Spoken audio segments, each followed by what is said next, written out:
Before we start, as always, I have a little summary to read you about our previous game. While the last few people trickle in, allow me to give you an introduction so that you know what happened and can jump right into the role-playing. In our very first episode, the ruler was Queen Amanaklu, aka Moneybags, who ruled from 948 to 950. When the Bearclaw clan subdued all regions, they were too awestruck by its strength to protest. But as the prowess faded from living memory, so did the nobles' fealty. Warrior Queen Amanaklu was unprepared for schemes. The chiefs recovered the destructive horde of Oddheld. The counts prepared for the queen's demonic possession. Only the barons struggled with their plot to gain control over the kingdom's armies under the guise of reforms, as it relied on first proving the other regions weak. Subtlety wasn't Amanaklu's forte. She once had the north flooded because she forbid a wizard to travel there, then clumsily tried to play him off against another wizard, angering him even further. Another time, she fought to silence accusations of tyranny by having a playwright imprisoned. In her mind, only further conquest would earn her subjects' respect. She aimed at Ashmead's lands. For this purpose, she had the March retro-engineer golems, which, as they were powered by foreign faith, required neglecting the Ninth's worship. The church was reduced to seeking relevancy by arresting nobles over heretical crest designs, such as Baroness Miss Minichu's heart symbol. Hearts are heretical. Who would have known? The Barons got the East to send its armies against an infestation of giant spiders. The Arachnids won, which the Barons successfully argued could have been averted by their reforms. The Queen didn't notice their move, focused as she was on weaponizing the spiders. This is not to say all was well for the Barons. A few of them fell prey to vampiric Countess melting penguins during a mission in the East. She fled and, despite a royal bounty, wasn't found again. The March itself suffered an outbreak of crystal pox, quickly quarantined, but resulting in many crystallized peasants. Still, politically speaking, the Barons were ascendant.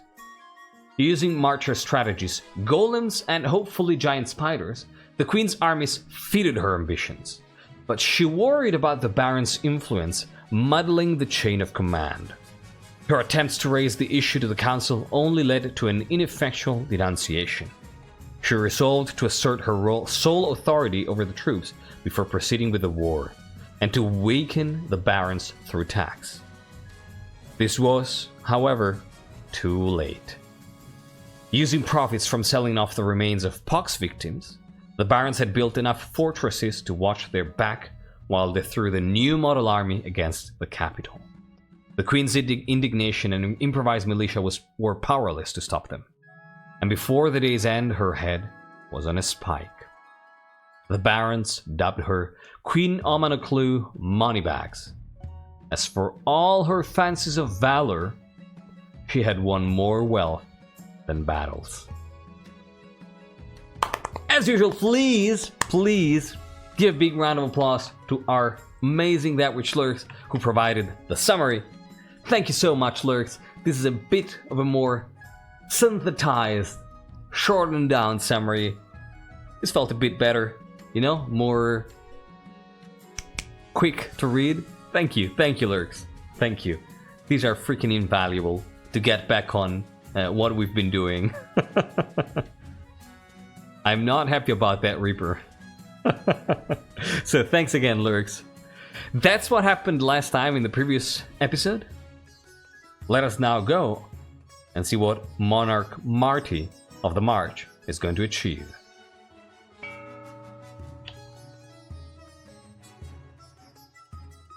Baron Marti, Grandmaster, questionable claimant and sinister equestrian, introduced yelling at full volume.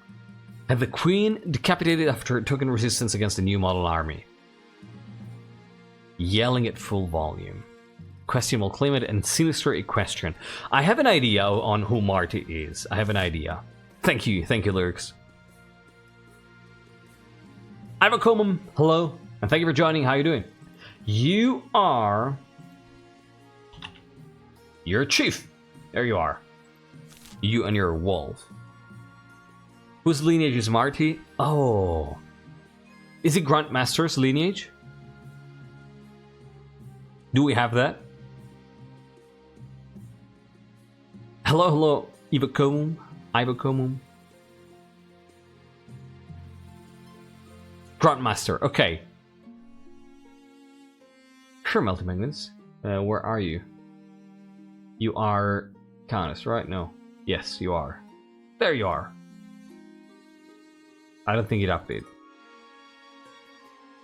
Grandmaster, hi. So yeah, it's from Grandmaster's lineage. The poorest of the barons. Awesome. Ivo, thank you so much for the follow. Happy to have you with us tonight. And solidly indoors, welcome back.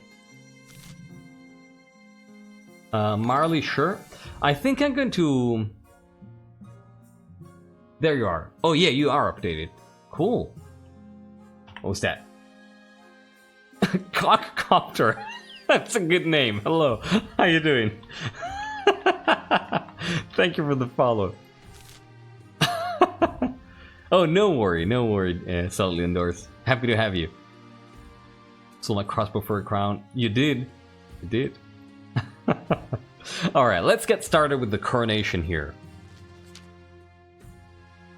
Your Majesty, you may have won the throne from Queen Amanaklu, but you must still answer to the council. As is tradition, they will decide what happens at your coronation. What? But it's my coronation. This isn't an absolute monarchy, Your Majesty. Everything has to be run past the council vote. Even this. Shall we call the noble scene? We just started. You missed the summary and a little bit of a conversation at the start of the game.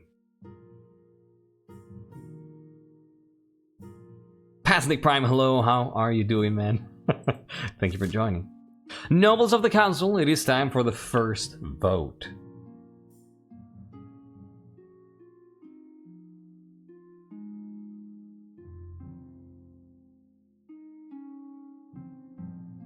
Hi, Pasnik. with your shiny new VIP badge. There's only one option. I'm not sure there's only one option. Because I have an impression who Marti is. I think that Marti might not be your typical baron.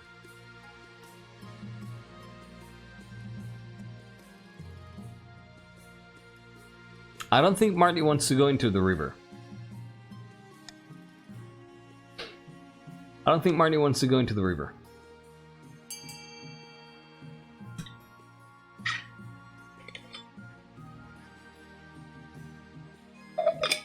I think this might be the first time I veto the river.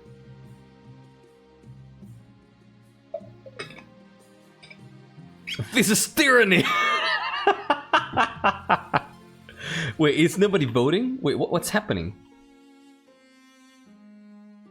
What's happening? Why are the voting not registering?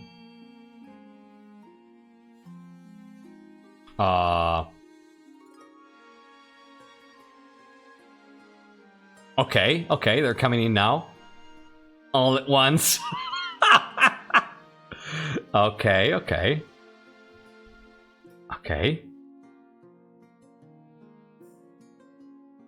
I don't know what happened there. This is a new vote. It's delayed vote. You vote and then they all come in at once. You know that's what it is. That's what it is. Game wanted to be a diva. I guess that's what it is. All right. I guess it's a lavish parade. All right, let's go. That would be a cool voting law, right? Yeah, good luck with the bread, Pasnik. That would be a cool law. All right, let's go. So people have to keep track of what everybody's doing, like delayed voting. Host a lavish parade with jugglers and fountains of wine. Exactly what Marti wanted. The coronation is a great success. Jugglers, wine, fireworks, and feasts. It has an impact on your treasury, of course, but what doesn't? Right. Council introduction. Let's see. Oh, we got the bug. We're off to a good start here. We got the bug. Boom, solved it. All right.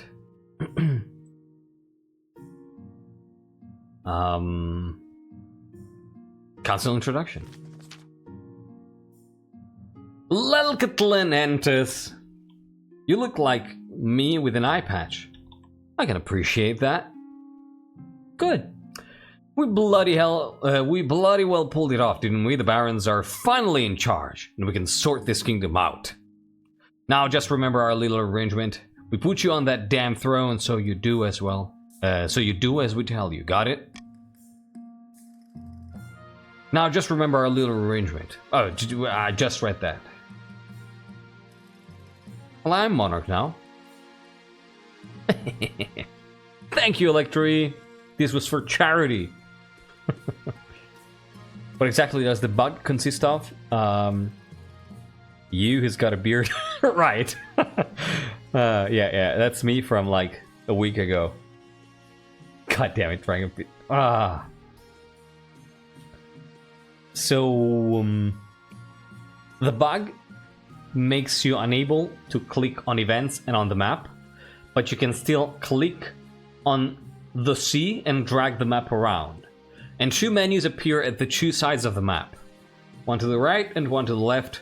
The one to the right has a green button, and if you click it, it rebalances teams, moving people from one team to the other. And the one on the left is red, and it doesn't do anything. If you click on it, everything just works. Marti of Grandmaster's bloodline, a sinister martyr equestrian, stands before a blazing hearth, yelling at full volume. Questionable claimant. Awesome. Awesome.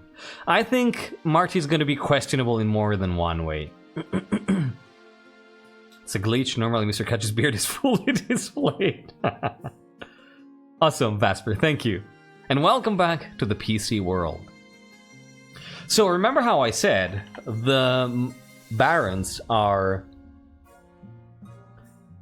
tend to be collectively minded, you know? Like working as soldiers. Marti is not a soldier. Marti is an equestrian, and a sinister equestrian at that. And a questionable claimant. So I think that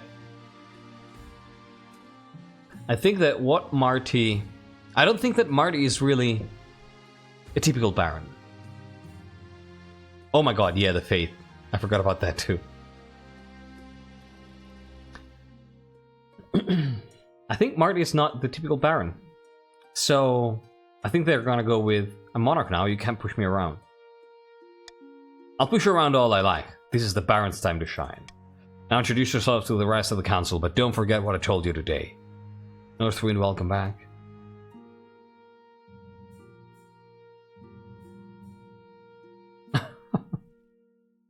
Counts of the East, an honor to finally make your acquaintance, Your Majesty. May you escape the doom that befell your predecessors and that my mother brought on them.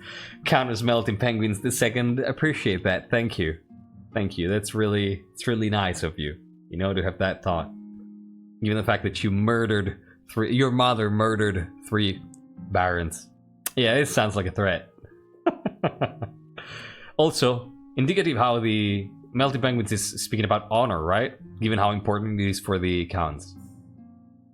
And the chiefs. Good luck in the days ahead, Your Highness. You'll need it dealing with us a lot. Archara! Hey, I hadn't seen you. How you doing? Thank you for joining. Yeah, the march converted mostly to... There's been a mass conversion to Caldevaga. The council hall immediately fills with raised voices. Meanwhile, what do you think?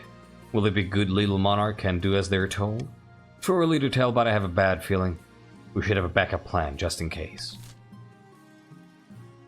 And the path to victory. Your Majesty, the history books do not look kindly upon usurpers, unless of course they prove themselves worthy of the throne they have stolen. When you die, how do you hope the kingdom will remember you?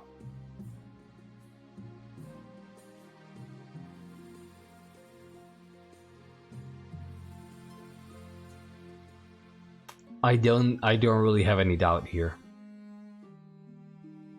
I think Monarch Marti is one of those people who really think that they can achieve anything they set as their goal when they have power. No god, just war. No longer zealous. Roll again. I think they want to be the greatest monarch who ever lived. You're the type who likes to build lots of statues of yourself, aren't you? I suggest over the next few years you focus on improving your authority as much as possible. Alright. It's not a good roll. And ending the season here. Let's go. Mika of the Moral Compass Gaming Bloodline. Sinister Marcher General stands before a blazing hearth, yelling at full volume. What are you doing? Yeah, how do you feel about Marti? This is a general, this is a soldier. Marti was not a soldier. Marti was, I think, someone who raised horses, you know? So, a civilian probably. This is a soldier. What a coup! Marti now sits the throne and the barons are in charge, but the other regions will already be scheming to depose them. Do we stay loyal to the new monarch or cut our losses and put me on the throne instead? What do you want to do, barons? Do you want to be loyalists and aid Monarch Marti? Do you want to start an uprising trying to raise the treasury with the intention to put Mika on the throne? Or do you want to spread propaganda trying to lower stability? What do you want to do?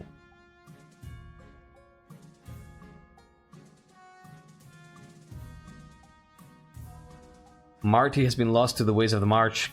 It kind of seems that's the case, right? But still the barons... It looks like the barons don't really know that yet. Right? Save a horse, ride a monarch. Alright. It looks like you want to be loyalists. Yeah, Hesperus just doesn't want to have anything to do with this. I see Casual Hoy. I see Baron Casual Hoy is not happy with this. Huh. Huh, interesting, okay. The delay is kind of weird, but let's go with this so far. Like for now. Grandmaster wants to get the family off the throne, yeah. That settles it then. Glory to the monarch and glory to the march. But we can always change our minds. If Marti ever gets out of line, we can take up our arms and get rid of them the old-fashioned way. The Baron's goal is to aid the monarch by countering the other regions' schemes as much as they can. They will win the game if the monarch produces an heir and completes the ambition. However, if the defiance gets too high, they can still change their minds and rise up in rebellion. Heth of the Ivokum clan, sinister northern troublemaker, stands precariously in a longhouse crossbeam, streaming like a fallen god. Chiefs of the North, we all know I should be on the throne, not this imposter monarch, Marti. How do we make that happen? Chiefs, how do you make that happen? Do you want to look for a doppelganger trying to lower your own defiance? Do you want to invoke Ragnarok trying to raise your own military? Or do you want to follow a horn blower trying to lower all faith? What was the coronation given? I was... that's awesome, Tactus. It was a parade. A parade. I paid for a parade.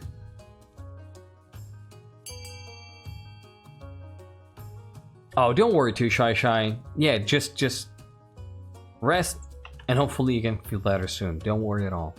Good job, mystery rolling in one. Alright, this is very close, by the way, Chiefs. If you want to vote, it's 4-5. Katori Blueberry just broke the tie, but there's still time to change this. I'm gonna count down from 5, 4, 3, 2, 1, and 0. Alright, horn blower it is. Yeah, the Alex, hi. The Chiefs are very split.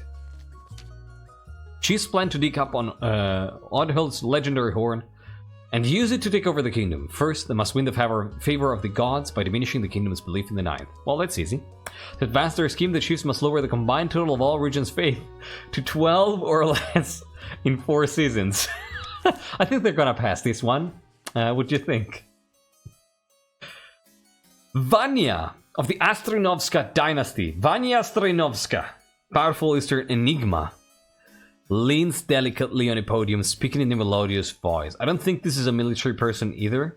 This is probably someone who is guarding the metaphysical frontier, if you know what I'm talking about.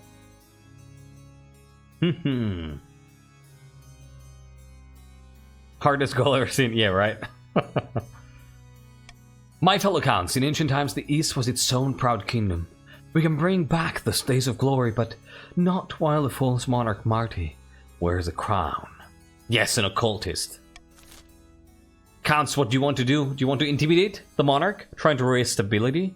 Or do you want to offer them ascension, trying to lower your own faith? Or maybe you want to possess them, trying to lower your own defiance? Counts, vote! Vote, vote, vote. Only the bird breeders are the warriors of the counts. Yes, metaphysical frontier, I say. Uh-huh.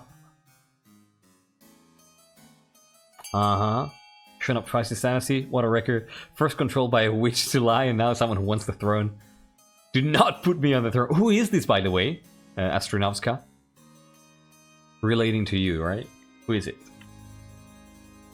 This is close. 7-5. 8-5. Okay.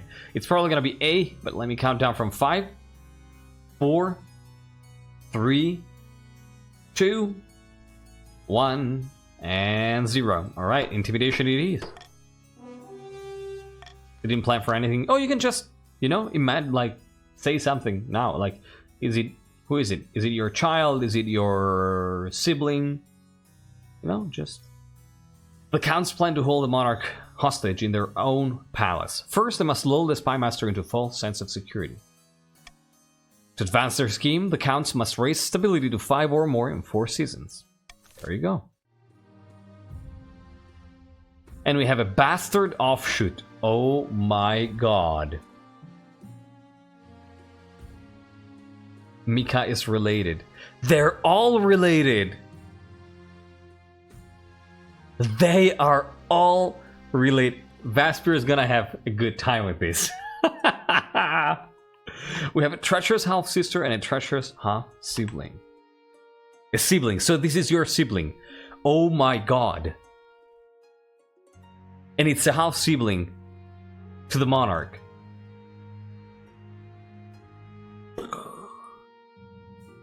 Yeah, family gatherings just got really awkward.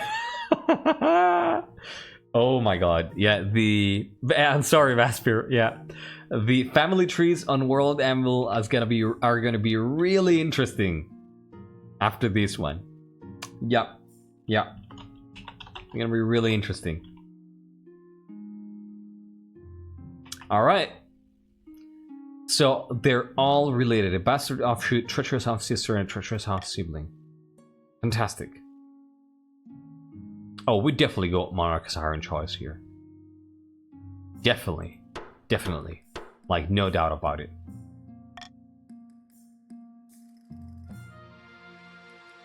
Chaos Karahula, hello. Tale of 3 children, yeah. Family plates of spaghetti, right? Yeah. No matter what, the winner will be related to the current line. Precisely, Dragon Pit, yes. Yeah. Marti's parent was a busy person. Looks like that's the case, yeah.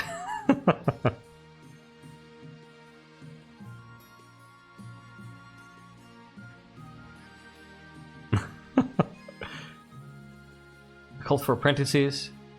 Is this Chur? Is this Chur? Oh no, I don't... Oh no. Oh no. By the way, Hoi, are you doing the thing that you mentioned? Before I forget. So, let's go for the apprentice first, right? Let's go for the apprentice. Hoi is up. Wait, what does that mean? Call for apprentice. Oh, Thrifty, hi! Where are you doing that? Like, are you streaming that? Let's see if we can get some money. Oh, Vaspir! Oh, damn, Vaspir! You look like an elf. That's a cool portrait. Dark words, your majesty. A meddling wizard has set up shop in Kalstoff. I believe it is Brust, the Lord of the Bells. Tell me more about this wizard. No. Wait, I am indeed? You mean you're streaming it, Casual Hoy? Like right now? Why is this a problem? They've put out a call for new apprentices, which is a rare event. This is a once-in-a-lifetime opportunity for many. Droves of unwashed, glory-seeking peasants from all over the East are lining up for their chance. Not just peasants, I, Alex Zypher, have also decided to apply. The competition will be fierce, but those villagers are no match. I will be the most powerful noble this council has ever seen.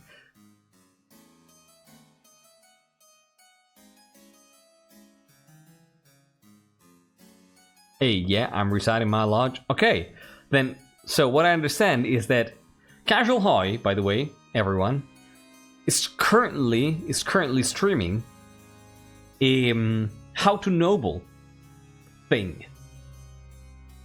So Casual Hoy is currently role-playing his noble in his own channel, and if the barons want to join the chat there, you can roleplay as your barons too, among other barons. Just saying. Just saying. You can have both things open, do whatever you want. I think that's cool. You know, like that's a specific place for role playing for barons. Like I would appreciate if you stuck around as well, but know that that's an option. So Alex Zypher, your character bugged. You couldn't put your clothes on if it wasn't for your servant's help. We can't let this go ahead. To have a potential wizard on the council would present a clear and dangerous conflict of interest. Then we shall assemble the council. I think a loyal man would want to bring a treasury. I do agree. I do agree. Goes to spy. Vaspir immediately. Thank you, Your Highness. Listen, I'm not going to say Vaspir is wrong, but I really want to be a wizard and I promise nothing will go wrong. Let me see. But we might need money for Chur here, you know?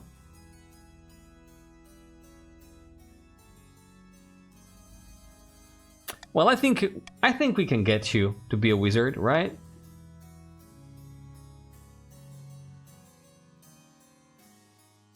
Yeah, let's make them a wizard, but let's also get some money that we are going to be reinvesting in Chur.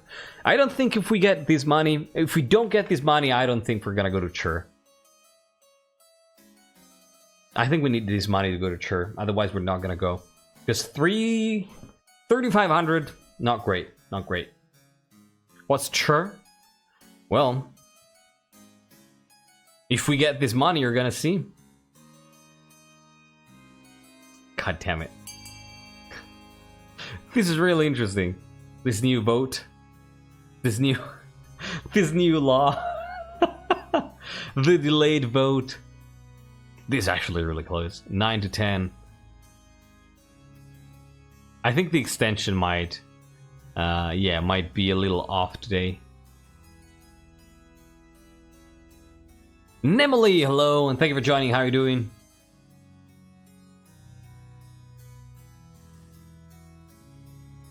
Nemely, you are.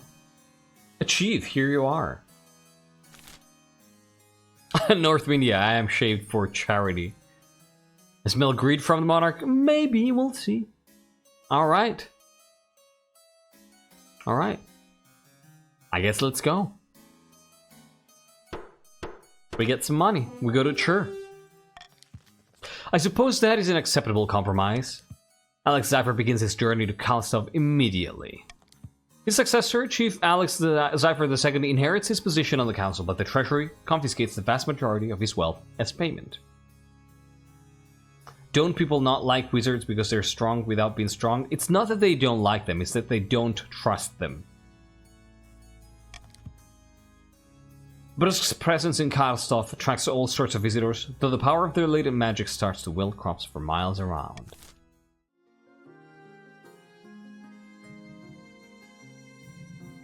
Gotta work on family tree.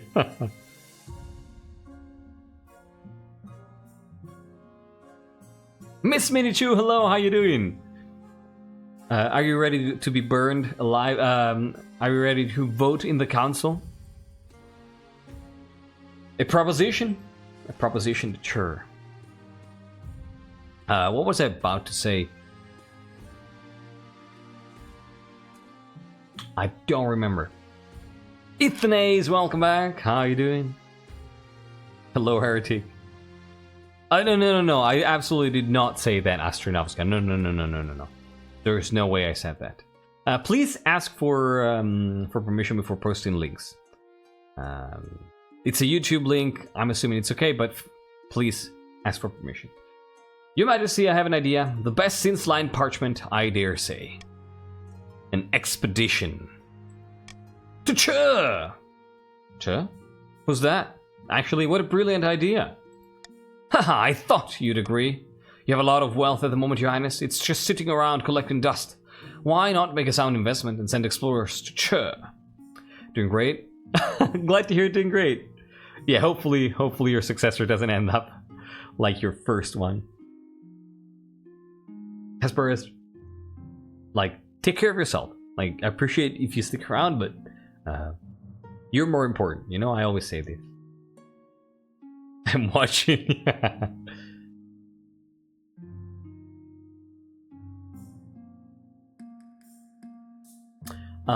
Chur is the vast continent that lies to the east, past the large ocean that is to the east of the kingdom.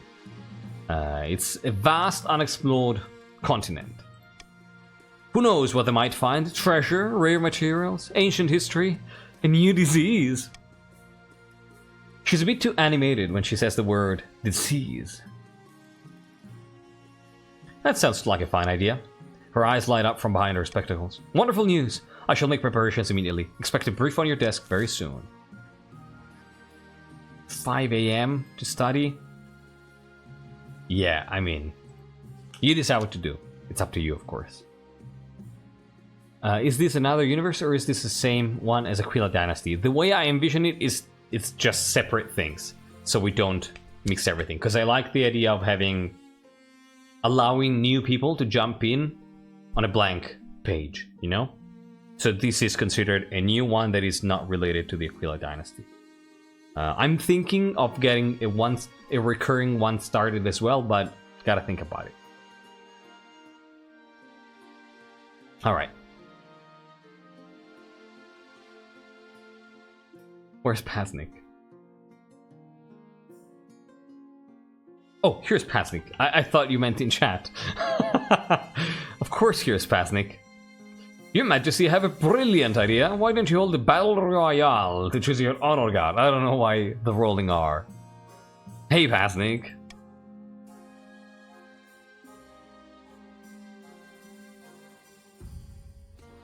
God damn it. God damn it, y'all. For once, that it seemed like you may not say that. Well, thank you. God damn it. Are you done? Are you done, Pasnik? I'm Pasnik and so is my wife. Ah, god damn it. Ah. Well, still, I mean, you know these two because you're Pasnik too, but you know there's this running meme on the channel that says that I only have one viewer and that viewer is Pasnik and you are all alternate accounts and, you know. So, it's good of you to ask because, you know, it creates the fiction that you actually are not Pasnik, but yeah, see, there you go. You know this. I'm not surprised because you are Pasnik. Yeah. Wrong account, Vampala. Wrong account. Anthony the Eternal. Hello and welcome.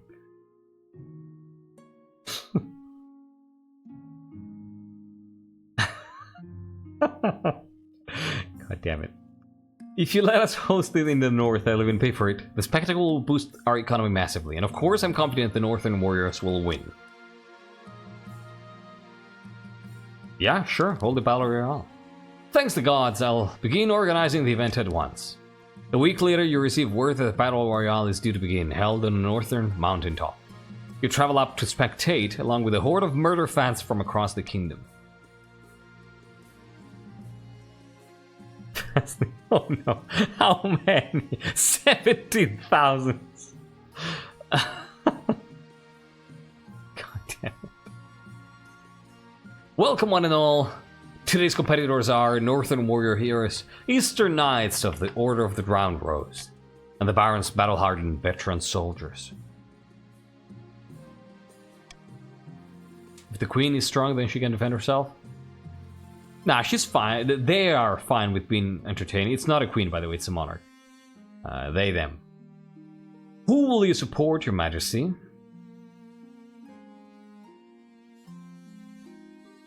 I think the Northern Warriors, right? They have home field advantage. A wise choice. Now let's watch a little blood get spilled. 3 million Pasniks. God damn it. Pasnik is officially an AI. At least to support us. That was actually a great point. I should have thought of that. Knecht Heinz, hello and welcome. Thank you for joining. How are you? Alright, let's see. The bell rings. The marcher soldier charges like a bull, his sword already swinging. The Northern Warrior blocks it with his battle axe, grunting with the effort. The Northern Warrior scarcely has time to catch his breath before the Eastern Knight is also upon him, raising her voice in song. Sparks fly as blades clash. I just hadn't thought of that. Like if I had thought of that, yeah, I would have gone for the march. That's a lot of emails.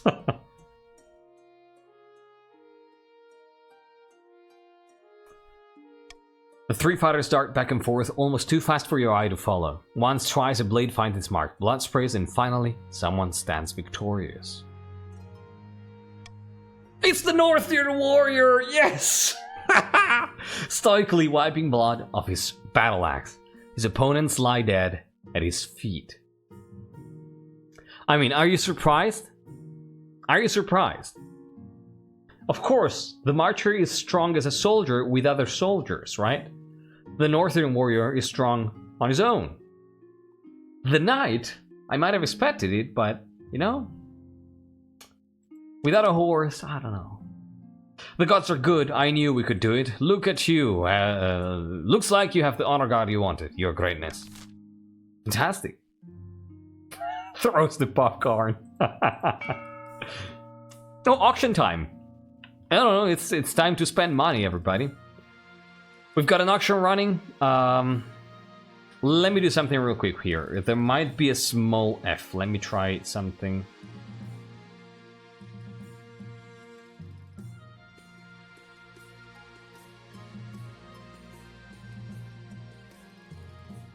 Alright. Alright.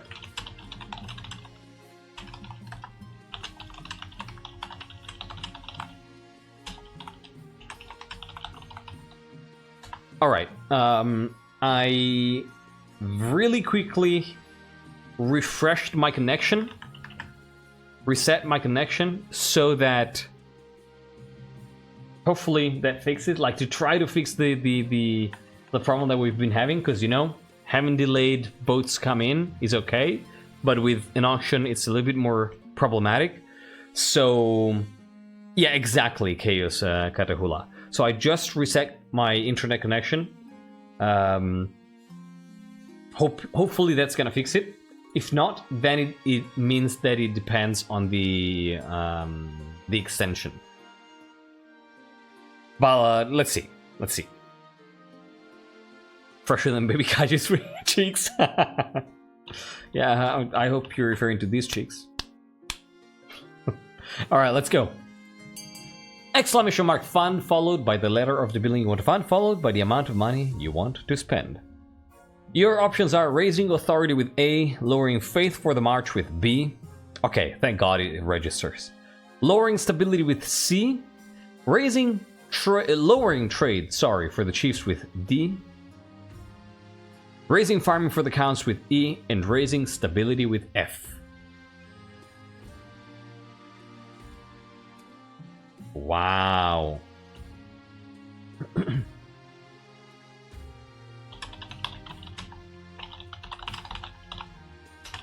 20 seconds left now.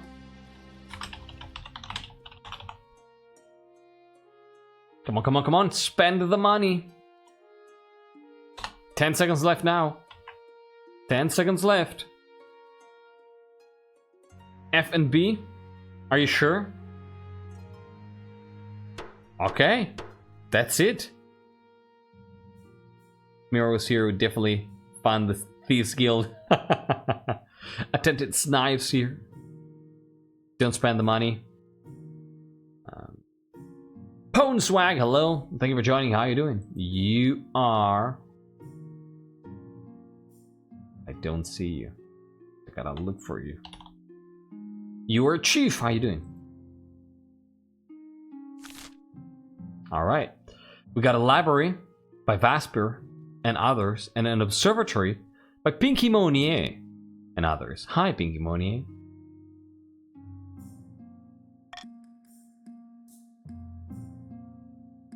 I always doubt this. Okay. Total heathenism in the kingdom. And of course, we have a heretical discovery. Yeah, we have no idea who the ninth is anymore. Wow. I couldn't let it slide.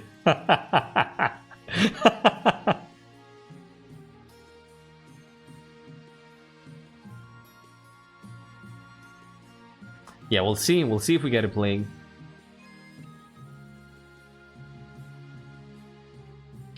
Yeah.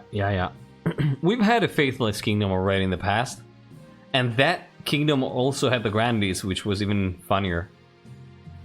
Golden Gamba, welcome back. How you doing? Does the Archbishop have a job anymore?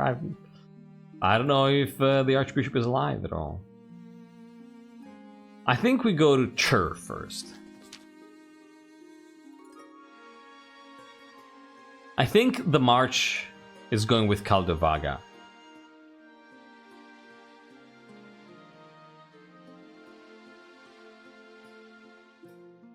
The Grandies were very faithful. I mean, we had a game with 0-0-0 faith where the Grandies had 0 faith too. Glad to hear you're doing great. I don't think so. We just started. Like I think the main important thing is that the 3 claimants are all related to the current monarch. MSB, hello. Thank you for joining. Your Majesty, I have those plans we discussed for the expedition to Chur. Are we almost ready to leave? Not quite, Your Highness. There are still important decisions to be made. Alright, show me. First, we'll need to decide who has the honor of building your ship. What about the chiefs? The chiefs wish to build a ferocious longship to cross the sea. It will be well built, but it won't accommodate much on board. The counts have promised a beautiful and ostentatious design, something they call a carrack. It's as expensive as it sounds, however. And the barons? The martial lords are by no means expert ship builders, but they've offered to make a sturdy cog, and they'll do it for free. Yeah,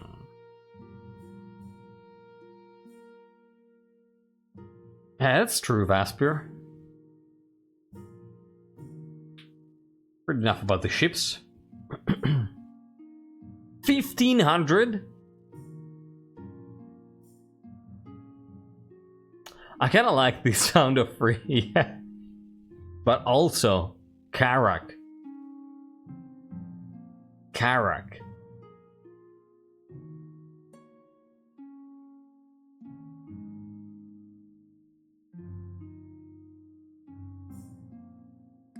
Yeah, one of the ships has no space, and that's the long ship.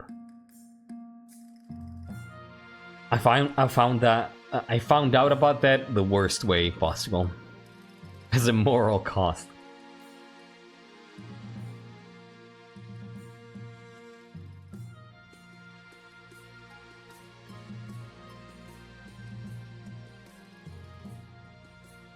You can spend the money on soldiers.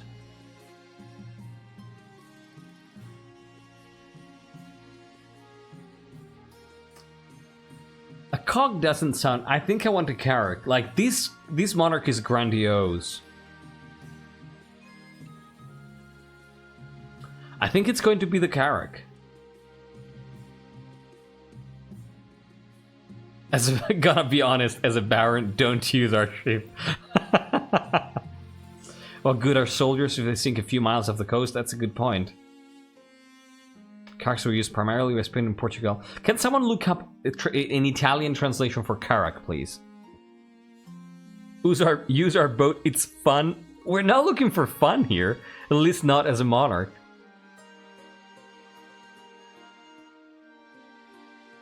Yeah, you're right.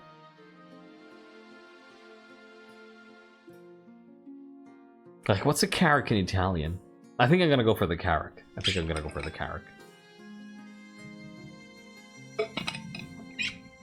It's Carrack in Italian? No way. Caracca. Never heard that. Okay, I want a Carrack. La Caracca. That sounds like a Roman word for, like, punch in the face. I love this. I want it now. I really want it. May I post a wiki link? Of course, go ahead. Thank you for asking.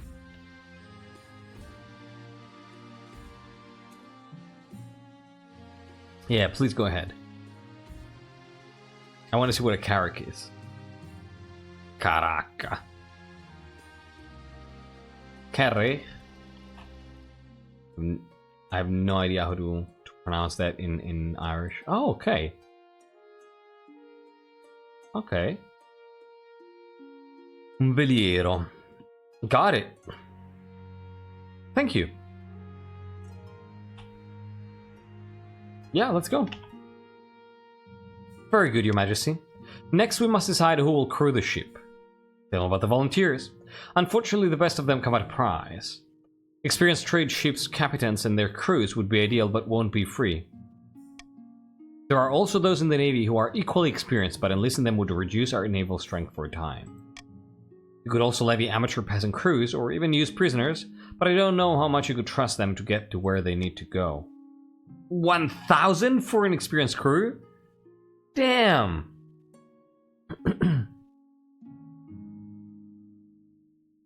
Yeah, I think exactly. It's like this one.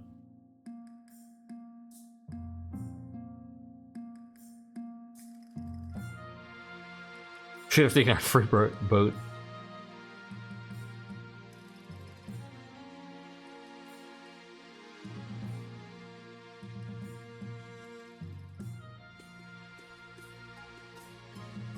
Yeah, experienced crew. Let's go. I will make the arrangements. There is one more thing, Your Majesty. The ships will be large to house, enough to house additional expedition members or store extra cargo you wish to send across the sea. Chance you're listening to getting there's room on the boat to fit in 2 options.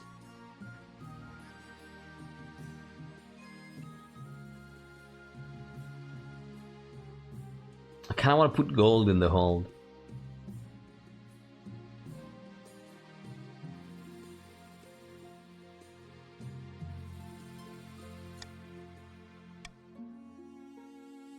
What if I put in just gold and horses?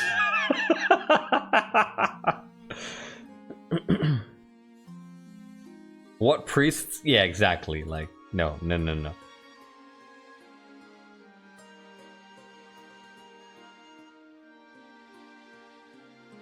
Definitely not the priests. Exile the priests. Might as well send them. Nah, I don't want, like, I want this to return. If I want the priests gone, I would just kill them. I wouldn't spend 2,500 gold to build a ship and crew it to send them away. Who cares?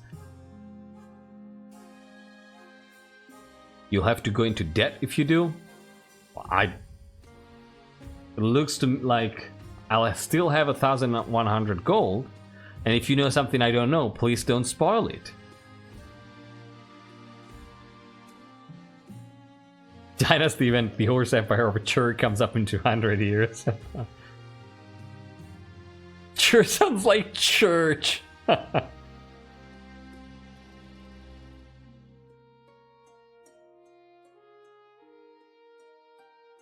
Alright, so I think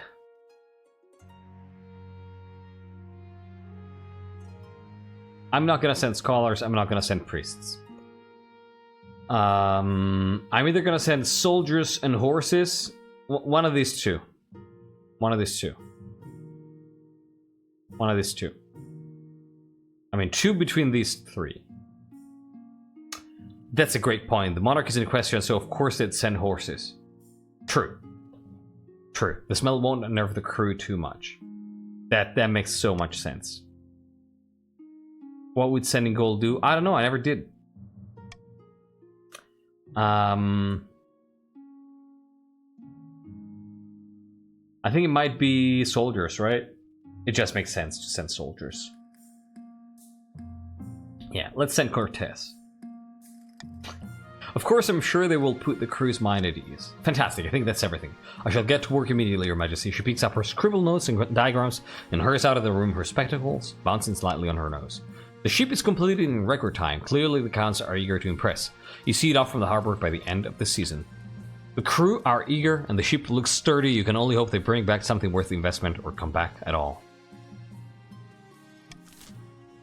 The Archbishop. Alright. Care to appoint an expedition leader, my liege? Oh. Do you want to go? Are you volunteering? Is that what you're saying? Heretical discovery. Imagine if they come back with more priests.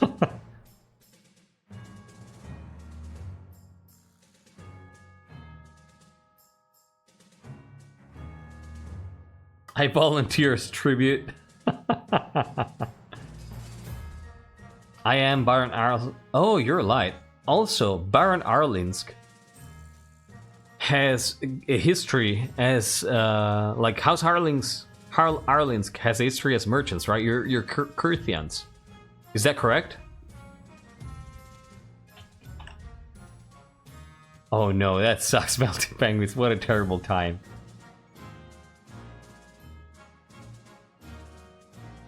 Indeed. See, I read your noble lores. I'm not lying when I say I read everything you write on the Discord. Then it would actually make sense. Like, I see y'all volunteering. Do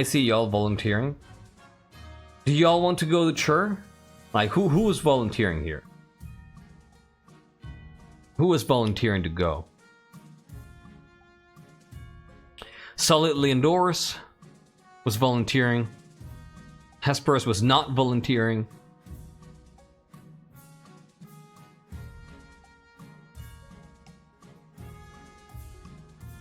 Okay. He reads the lore, incredible. Anthony is also volunteering. Shinji. So I think if I can skip my debt, I don't know. So let's do something. on Discord, open up a new post in the Dynasty roleplay channel. I'm officially appointing House Arlinsk as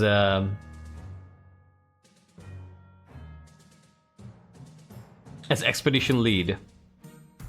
And House Arlinsk, I would say pick a few volunteers to follow you. Alright? Yeah, let's do that. Let's do that.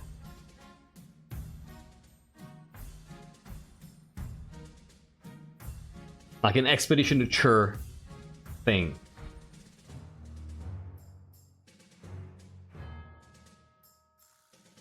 I'll stay in my keep and enjoy my life race. I, Count Grimald, volunteer as a member of this expedition. Okay. Alright, yeah, I would encourage you to do just that. The Honest Swede. Just throw up a post in... just create a post in Dynasty Roleplay. And all of you who want to volunteer, participate there. Like, pick a few, like 3 or 4 or 5 people, no more than that. And then if you want to roleplay and create something that happens, describe your journey, that would be amazing. That would be absolutely amazing.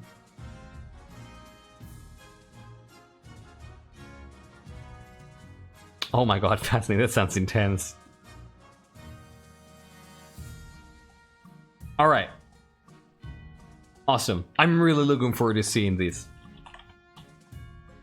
Let me know when you post it, because I'm gonna check it out. Alright. Your esteemed highness, I bring troubling news.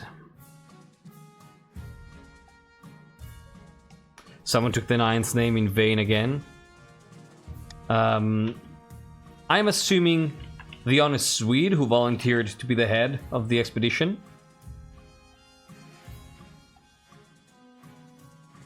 Yeah, there it is. It's up. The post is up. So feel free to volunteer. And either now or in the following days, if you want to describe things that happened during the voyage, that would be amazing. It's on Discord in the Dynasty Roleplay post channel. 3 of our veteran lancers. Ashmore trained, so good night. Awesome, thank you, the Honest Swede. Awesome. Not quite, Your Highness. A group of individuals in the March are meeting in secret to preach heretical teachings and engage in rituals. They are disciples of the 10th. What's up in the March?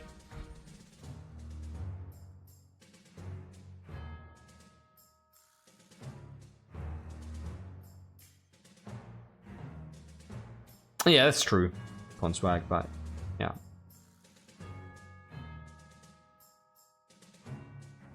Oh, no problem, Solid Indoors. No problem at all. Now the god.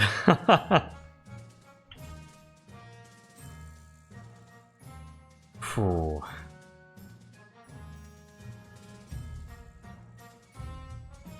The 10th god. They believe that one day a prophesied 10th god will save us from the apocalypse that the 9th is setting in motion as we speak. Dangerous nonsense. Regrettably, I require the Council's permission to launch a proper investigation. Otherwise, my Inquisitors would have destroyed the cult before it had the chance to spread.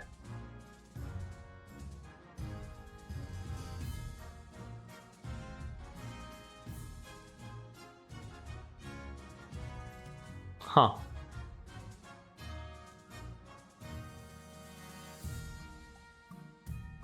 Huh. Do we need the council? What would Marti do?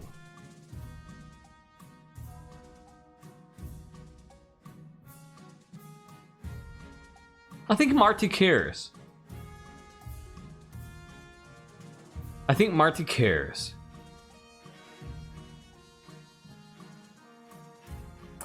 I think Marti cares.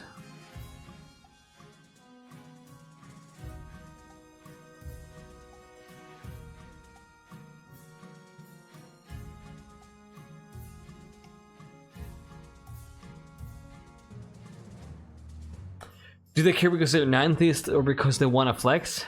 A bit of both. I think a bit of both.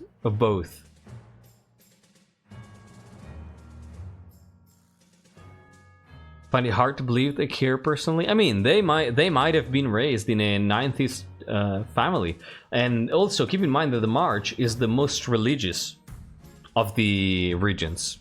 So.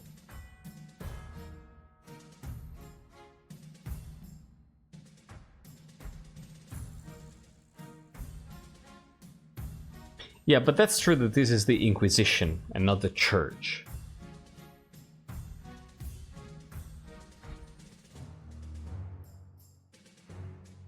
Yeah, but historically the March was the most religious of the three, right? And Marti wasn't born yesterday, so they still were raised in an environment that still have some Ninthist beliefs.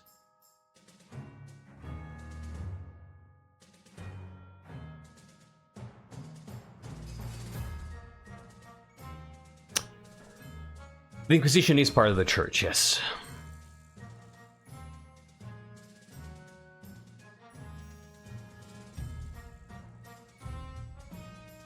I think Marti still wants to hold a vote, though. I don't think that they... I think that they don't think they still have a firm enough grasp on the nobles.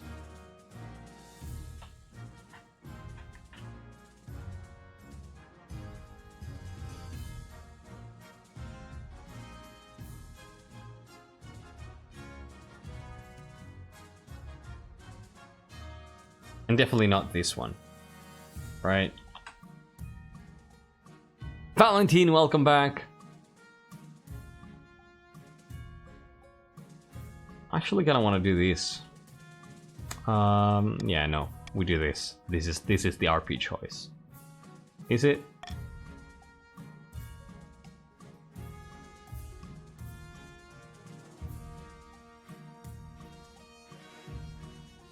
Valentine, good evening to you. How are you doing?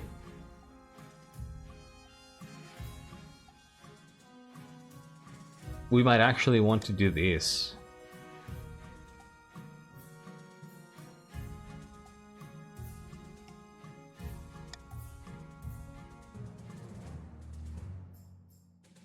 Yeah, I think that Marti cares a little bit.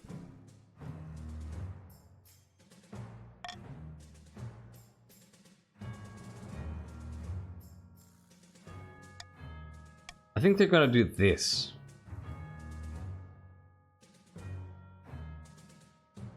Yeah, I think they're gonna do this.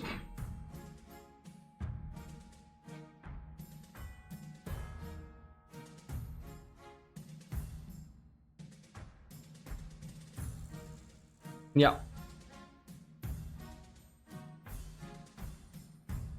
Yeah, trying to anticipate the moves of the council. So they're perfect. Their will is in line with what the nobles want. Fantastic. Fantastic. Alright, let's go. It's a B. Deny the Inquisition access to the March. With nothing to rein them in, the disciples of the 10th thrive in the faithless region of the March, spreading their influence and gaining followers by the week. Good stuff. Your Majesty, it's important you find a spouse sooner rather than later. I'll take the liberty of finding eligible candidates. What is your preference, men, women, or do you not mind? Give us ladies. Thank you, Your Majesty. I'll send out messengers to the most influential noble families in the kingdom. Anthony, hey! It's an easy enough decision. You'll marry into the barons as we agreed. We agreed before you took the throne, right? Right? Yeah, you are all heretics. You should all go to burn on the stake.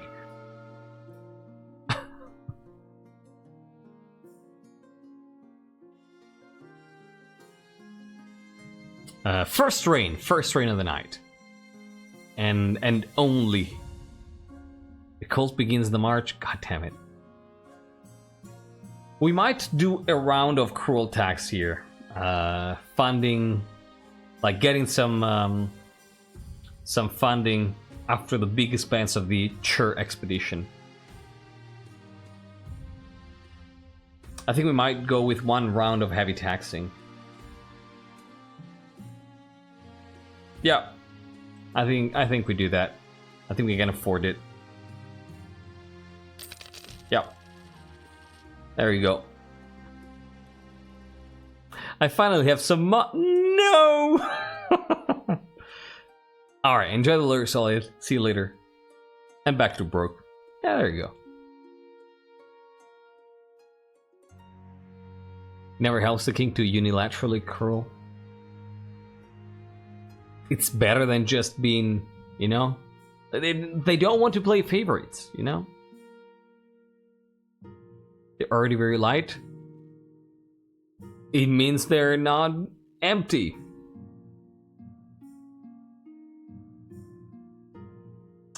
So, begging for scraps. Let's see who's very poor here. Pinky Monnier is very poor. Pinky Monnier.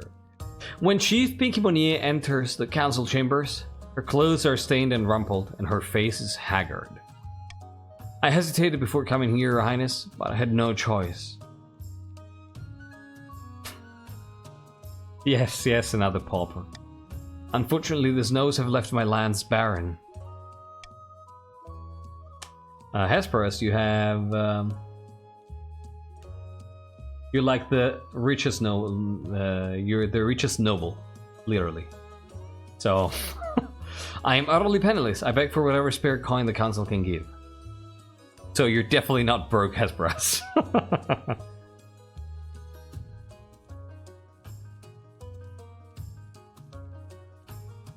Oh my god, the burns towards Pinky Monnier.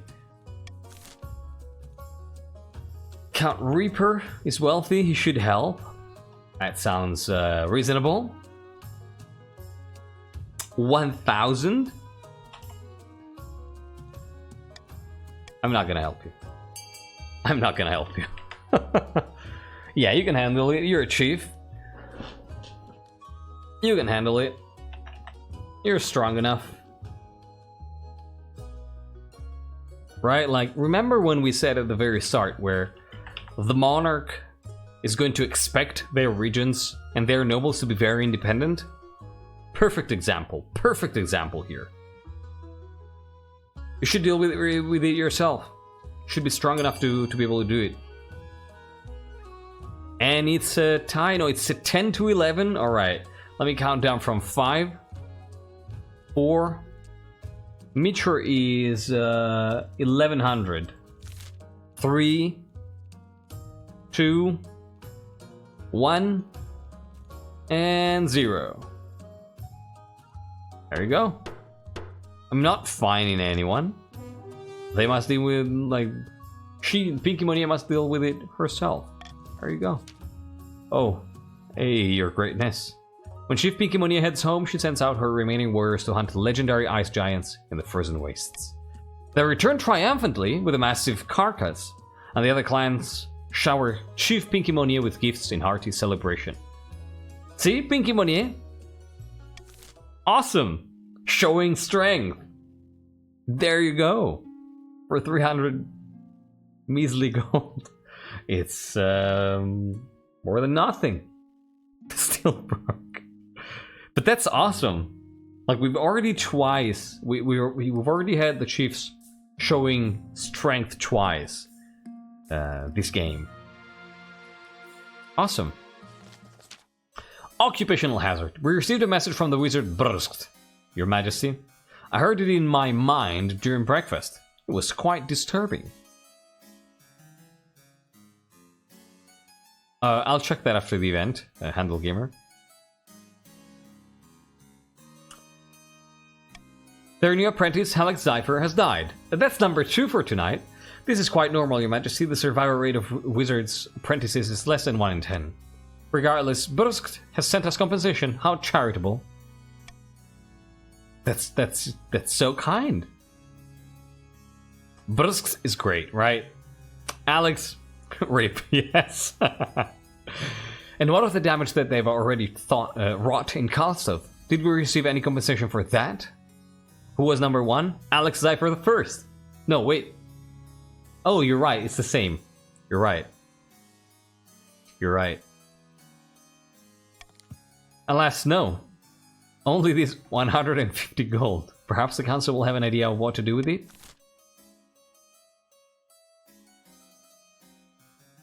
Keep it. An idea, right? Keep it.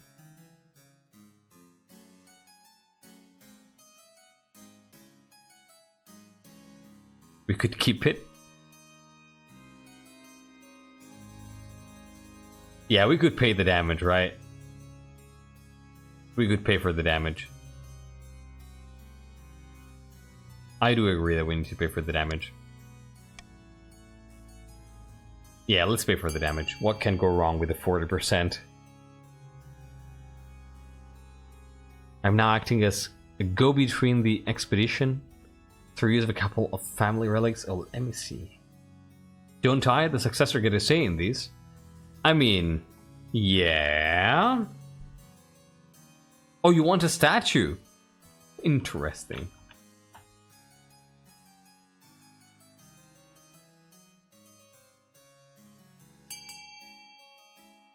Oh, the expedition is going!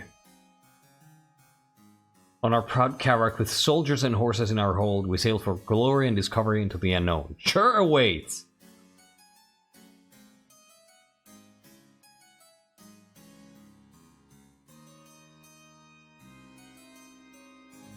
Oh, this is amazing. Yes! The RP is going. The RP is proceeding in the Discord. That's good stuff. Oh, holy crap. Okay, yeah, we definitely paid accounts. I'm both broke and have no glory. But, you know, being compensated for the damage, hopefully. The money, feeble as it is, goes towards the farmers who were affected by Brusque's stay in Kalstov. Nope. Well, what can gold do, really? A few cows are bought, but the old ones are still roaming around the fields, leaving flaming manure and producing acid milk. I should have kept it. No matter what the farmers try, the land is rotten with magic. That's just what happens when a wizard visits. The cows are nothing but insulted by your help. I should have kept it. I knew it. I knew it. Eccentric. AU, hello, and welcome. Thank you for joining. Still embarking, your grace. We shall inform you once we set sail. Awesome, let me know. Do let me know.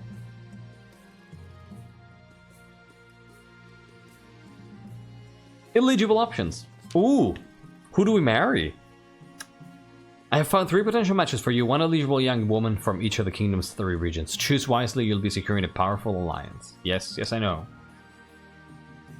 I don't even get to meet them. There's no time for sentiment, you just need a match that befits your station and suits your political needs.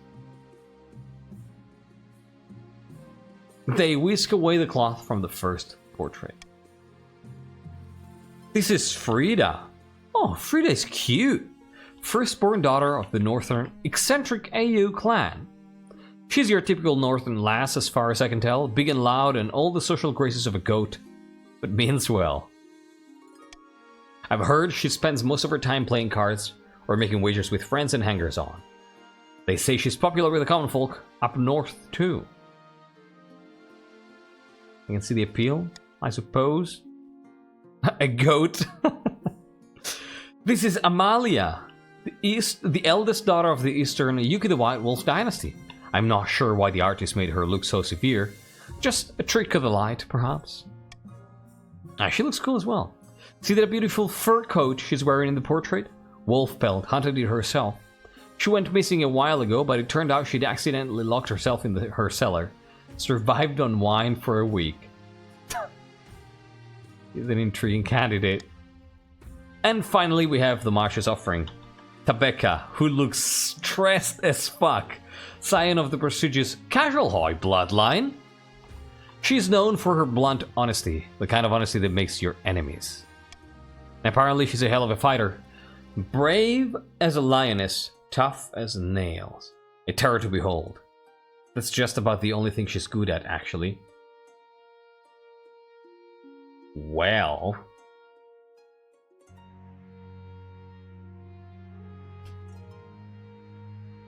Well... We have a gambler. Someone who survived on wine. And a lioness.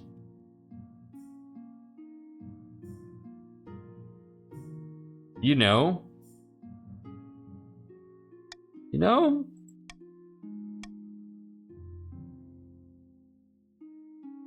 I think I've made my decision.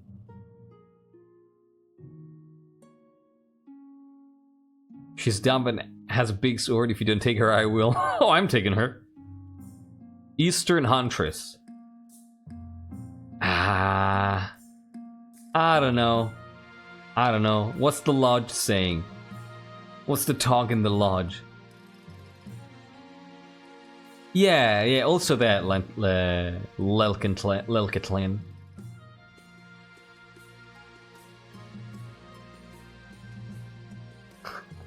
Wait, what's Lurk saying there?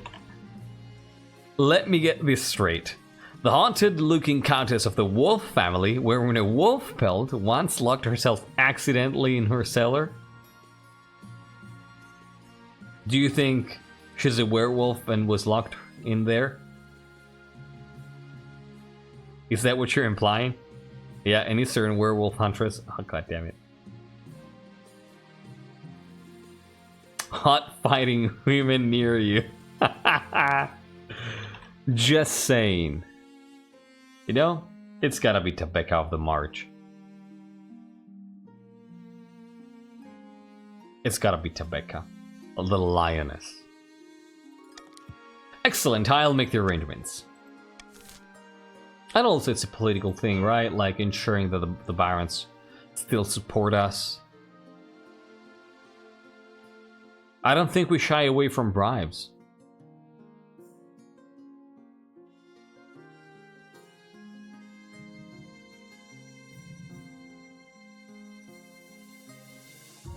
Yeah, I don't think we shy away from them. I don't know how often we're gonna be using them, but... Of course I marry the Baroness, yes. A fighter, a lioness, of course.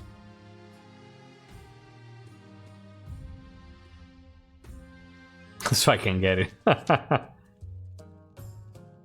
Your Majesty, help us! Chief Alex Zephyr II of the North has been bleeding as dry as... Not literally, I hope. No, I'm making use of a common idiom, Your Majesty. Our taxes are 10 times higher than they've ever been. I can't afford to feed me cows. A cuddly lioness.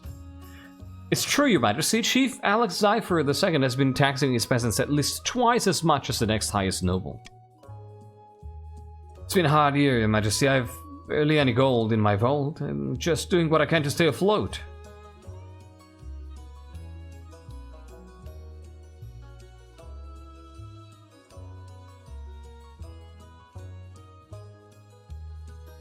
It's a matter for the council's consideration, of course.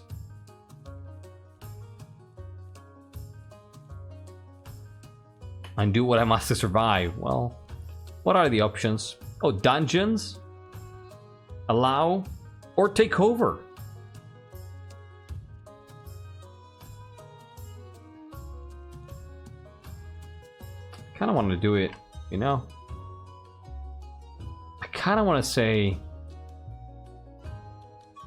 Allow. Who cares about peasants, right? If they didn't want to be exploited, they should have been born a they shouldn't have been born a peasant.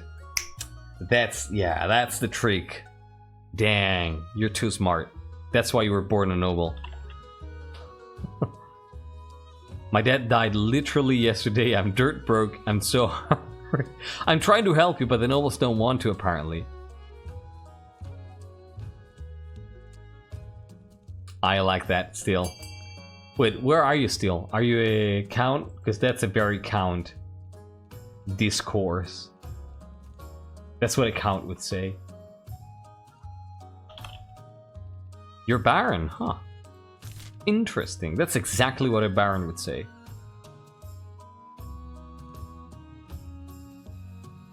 Let's get Alex the Third to the council.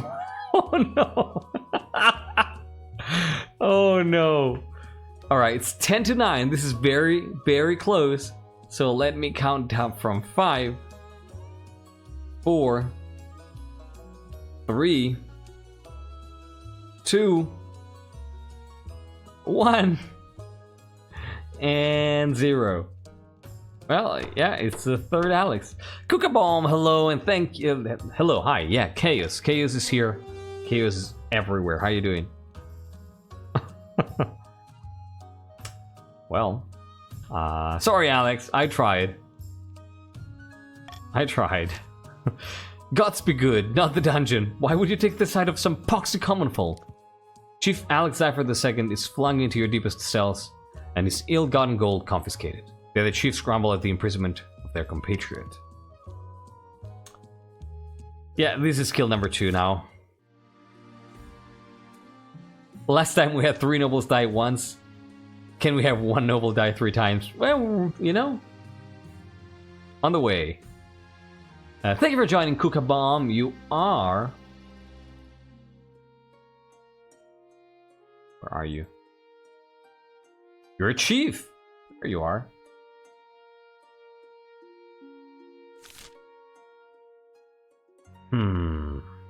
Brand new harvester.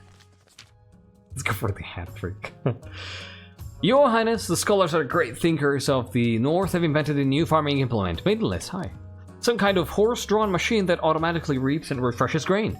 They call it Wheat Eater, and it's revolutionizing agriculture. You can just ask Levinson, you're right. Yeah. It would be of great use to us in the March. Our farms are struggling to keep up with demand, you know?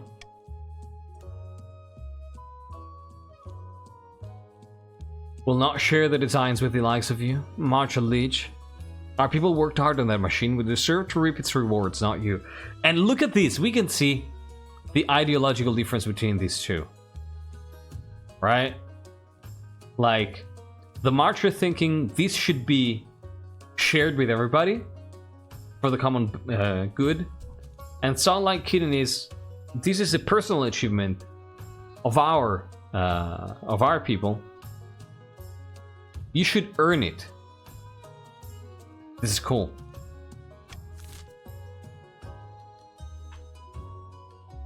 I think that Marti being a Baron leans towards the Baron idea.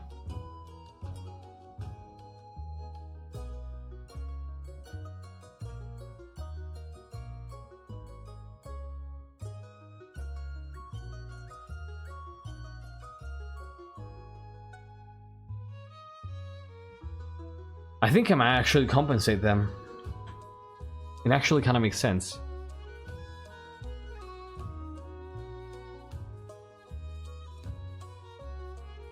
You know what? I'm going to give you money. And compensate the chief. Yeah, exactly. Golden choice B, right? Like that. That sounds like an honest way to go about it. Yeah, let's go with that. I like it. I like it. That seems fair.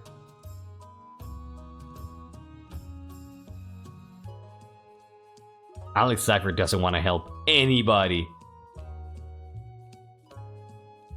And Sunlight Kitten, who just said, this is an achievement of our people, even wants to, like, would rather destroy them than share the designs.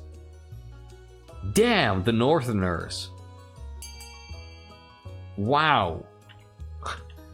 The spirit. Alright, counting down from 5, 4, you can vote B to get free money. 2, 1, and 0. Alright. Just in time. Compensate the chiefs for the invention and share it with the other regions. A fair price, I suppose. Rewarded for their ingenuity, the chiefs are satisfied, as is everyone else, who produce brand new wheat eaters for their farm at lightning speed. Fantastic. No, Anthony, no. Your wedding to Rebecca is naturally the talk of the kingdom for a week and a day. The capital is one giant party. Livingston, hey, welcome back. We were just talking about you and how you died multiple times. How you doing? It feels like you're the only one taking part. Instead, you're getting ready for the ceremony. Soon enough, you're standing in St. Bertrand's Cathedral with Rebecca at your side. Do you take this woman as your lawfully wedded wife? I do. Then I pronounce you married in the eyes of the kingdom. After the wedding, of course, there's a feast, and after the feast, a dance. Your new wife, Rebecca, delivers a short but heartfelt toast expressing a wish to get to know you better. By the time you find yourself alone with Rebecca, it's past midnight and you've never felt more tired. I must profess I'm glad that's where we can finally talk openly to each other now. I do feel the same way, yeah. I'm glad to hear that. It must be difficult being Monarch, constantly surrounded by liars, lickspittles and flatterers. I don't know how you stand it. You get used to it. I suppose you were born into it, weren't you? You had no choice but to get used to it. After finishing the last of the wine, you head to your separate bedchambers. It seems your wife is happy to take her time getting to know you. Yet Rebecca looks very, very tired. She's so sad but wholesome underneath it all. I love it, yeah. Yeah, that was a good start. Northern saga tale of Oddhill's horn, once gifted to mortals by the honey-blooded prince himself, then lost to the snows of time, never to be found again. Until now. By all the gods, can you believe it? This has been the most bountiful spring in living memory. The grass is green, the sun is warm, even our sheep has given birth in record numbers. I love the color of the eyes. The grass is green, the sun is warm. By the way, this reminds me, it's really hot. It's been really hot in the last few days here in Italy. We've had over 30 degrees, to the point that yesterday I went to the beach. Yesterday, on October the 10th, I went to the beach. Can you fucking believe it? October the 10th. It's insane. You have food, incredible. It's the work of Oddhild, my friend. We've spent many months beseeching him. And now he has rewarded us with the means to overthrow the monarch's regime. Hui bei. Had nothing to do with it. 30 degrees cold? 30 degrees not cold. If the sun is shining and it burns on your skin. It's been storming there. My girlfriend is currently making vacation in Italy with her family. Oh, that's awesome! Yeah, like I was actually talking with the... I was at the station a few days ago and was talking with a girl from Peru who was visiting, you know? And she was like, we traveled all the way here, me and my mom, and we've been carrying around these heavy bags with a lot of wintry clothes, and now, you know, they're just really heavy and we have no use for them. Cookabomb, thank you so much for the follow. Happy to have you here with us. Tonight. Where is she touring, Shinji, if I may ask? I'm curious.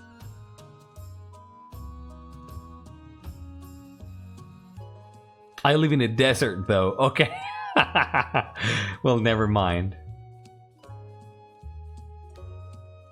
I have no idea how much 85/110 is.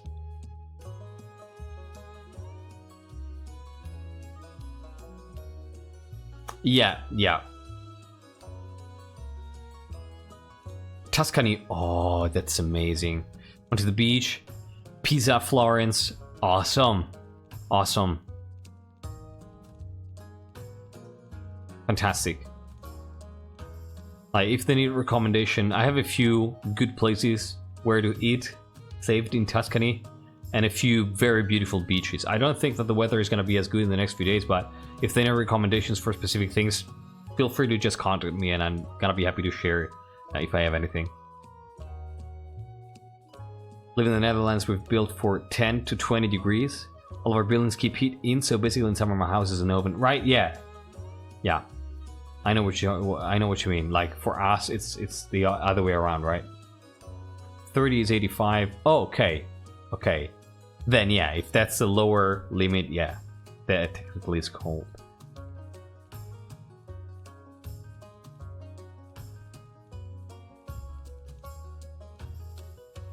Damn, 0 degrees. God damn it. Ah, got it. 43 degrees. God, 43 degrees. I am a puddle of sweat on the bed. Snowing in June and July? No fucking way.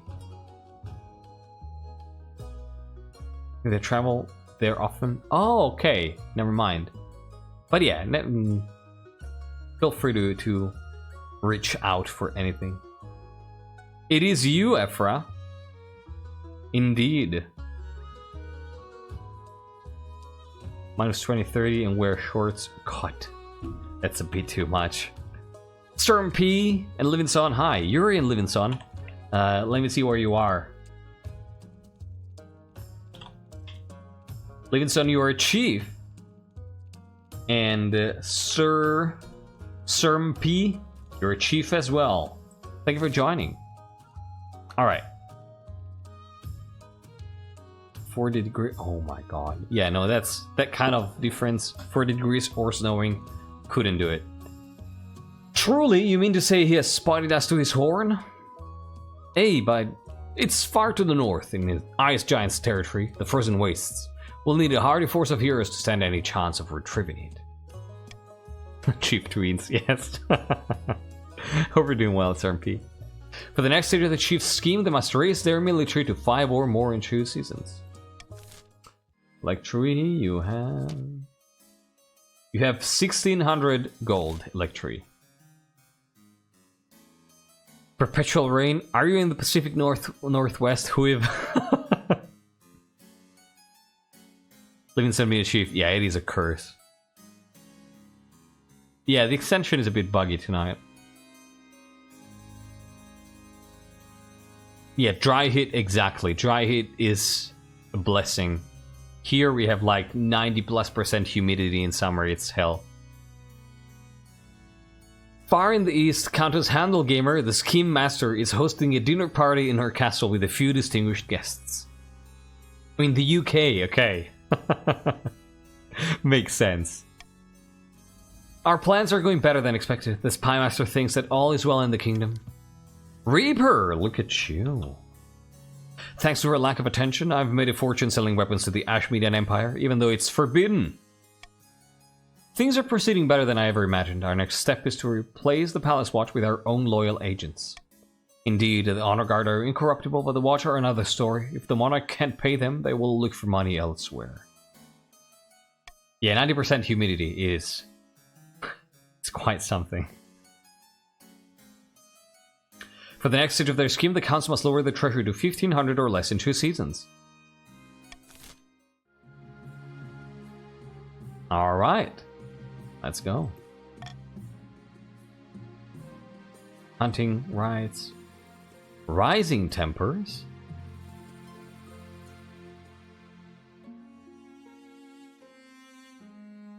I want to go with the hunting rights dispute first. We're not being treasoners. No. Treasonous. Solidly endorse. Hi. I like it. Your greatness, the barons are completely out of control. They've started hunting in our territory, killing and stealing away our precious natural resources. We'd never summon demons. Vaspir, demon summoner. Dragon Pete, what do you have to say? We're only hunting wyverns, you fool. There's nowhere else to hunt them. And you've practically got an infestation this time of year. We're doing you a favor, if anything. Your Majesty, would probably be best if we were to nip the situation in the bud before it gets too heated. Okay, let's call it vote. Forbid the barons from hunting in the north. Continue to allow the barons to free reign. Designate a specific wyvern week for the barons. Ooh, I like this. Right? Wyvern Week is cool. That's really cool. I'm gonna go with Iron Choice even though it doesn't do anything because I'm at the top. Because just I think it's fun. Wyvern Week sounds cool. I can take my husband on it with me? Absolutely, of course. Wyvern Week sounds fun. I haven't been paying much attention to who's been popping up. I'm assuming none of my lineage has showed up. Vampala, none of your lineage has shown up tonight. Alright. Vote, everybody, vote! They have 8 to 15 now. I think it's gonna be C, but this is the time to vote. This is the time to vote. I gotta be counting down from 5. It's getting closer. 4, 3, 2, 1. Okay. And a 0. And Wyvern Week it is. I love Baspir. Lonely vote to allow the Barons free reign.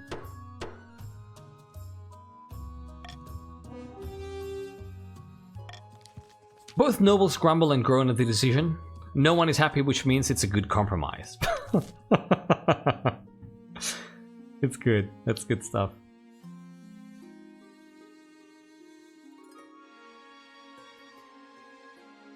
Rise in tempers, let's go. Tabeka. Marti, I have something I need to discuss with you. I've been touring the grounds and speaking with your officers. A lot of wasted potential, if you ask me. Make me a general in the royal army, and I'll whip them into shape. I could turn the tide of war one day.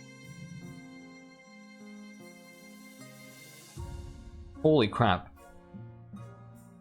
The Herald of Chaos just spread to Reaper's computer.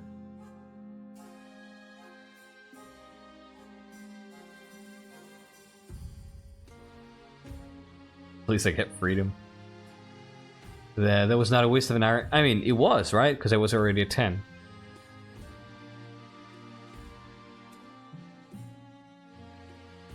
Oh, final details have been hammered out for the expedition. That is cool. I'm gonna read the crap out of that. Awesome. Let me know when you're ready. Treason plot T? I think it sounds like a great idea, right?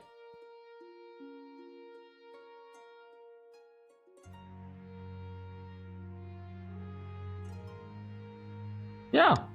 Fantastic. I'll have them up to snuff in no time. Despite your other generals grumbling, you host a lavish ceremony in which Tabeka is decorated with a number of meaningless medals and given a fancy new sword as a badge of office. But to no one's surprise, not much changes over the coming weeks. If anything, Tabeka is out of her depth. She's a warrior. What? They told me she was a warrior. You fucking lied to me. You fucking lied to me. You told me she was good at one thing and one thing only, and that was fighting. And now it turns out that was a lie? What?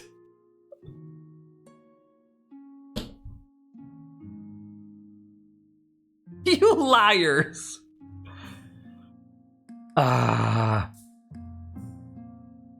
She's good at fighting, leading.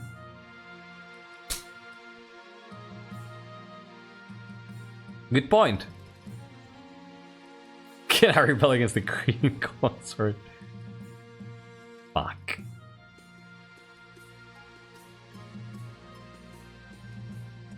You're right.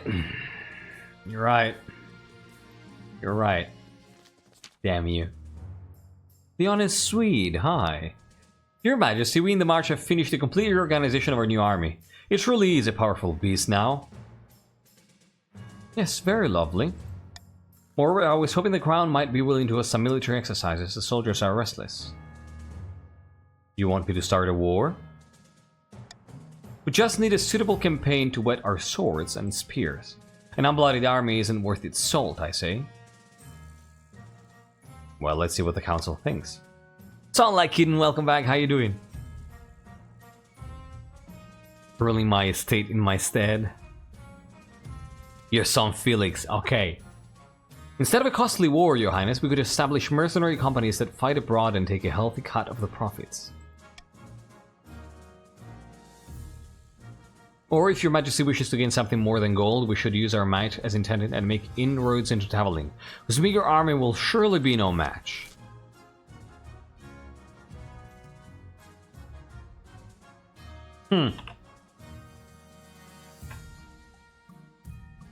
Well.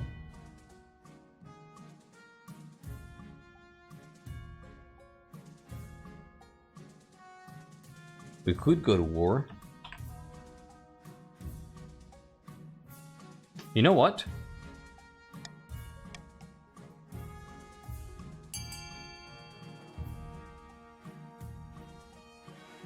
It's your vote. It's your vote, council. I want to see where what the council wants here. I think this is Marti testing the waters and seeing what the kingdom wants. Weaken the Baron's military power. Smart. If we go to Tavaling, I'll lose my fucking job. Revenge for the raids. I would not see a Northern Monarch send others to be crippled. But this is a Marcher Monarch, right?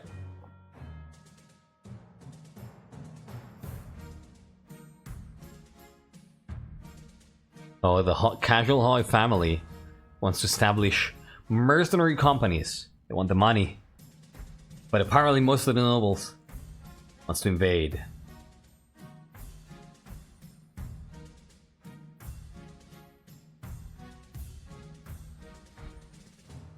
This one acts northern. I don't know if I would interpret that under that guise. It looks like we're gonna raid the Ashmedan Empire. Alright, let's go. Embark on a full-scale invasion of the Ashmedan Empire. Grand. Let's teach those Ashmedian dogs a lesson for existing without our permission. Whew. By the way, I want to point your attention to the fact that Monarch Marti is invading Ashmead and exploring Chur at the same time. Very active politically, like in the foreign politics. Resident Lazy, welcome and thank you for joining. How are you doing? You are... You're a chief? Nice mustache. My liege, please consider a softer touch with Ashmead. Imagine the knowledge new citizens would bring us. Okay, that makes sense. No war crimes. I'm gonna, like, get that out of chat right now, Strumpy. We don't joke about that kind of stuff. Didn't Omanaklu also do that? I don't remember. Did Omanaklu go to Chur? Yeah, Flight of the Valkyries. Right.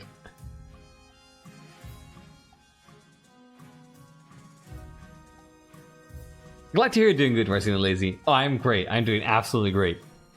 Thank you. I'm having a lot of fun tonight.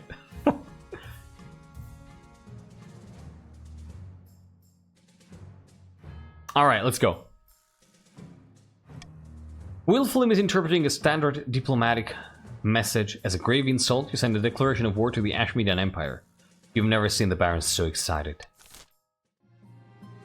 Woohoo! Deep in the back rooms of the royal palace, the Marcher barons are poring over secret letters and scribbled diagrams. On the wall is a corkboard filled with pins and crisscrossed with color string. The monarch has married Tebeka, praise the ninth. Now they just need to get on with the baby making. We can't hold off the other regions forever. Hey, the clock is ticking. Peasants all across the kingdom are losing faith in the ninth. And it's the work of those chiefs. They're undermining the church, and God only knows why. Then we've got to keep up our effort. Monarch Marti isn't going anywhere on our watch. Barons gotta continue to aid the monarch. It is you indeed. Auction time! Auction time. Let's get this started. Let's go. Exclamation mark fund, followed by the letter of the billing you want to fund, followed by the amount of money you want to spend. Has still denies forces to its war effort until a proper plan for this war is prepared. The plan is invade, but I understand your concern.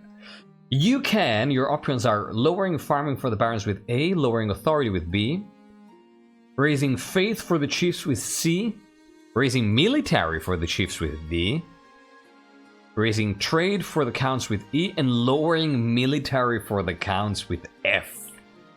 Cruel. Cruel.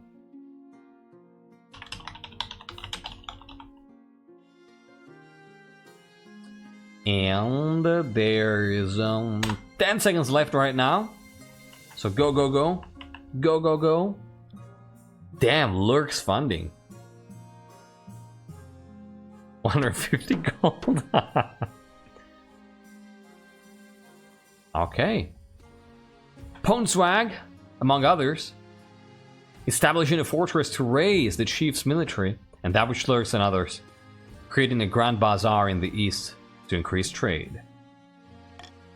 We're gonna carve out a nice new piece of land for us in the march from Ashmead. Oh my god.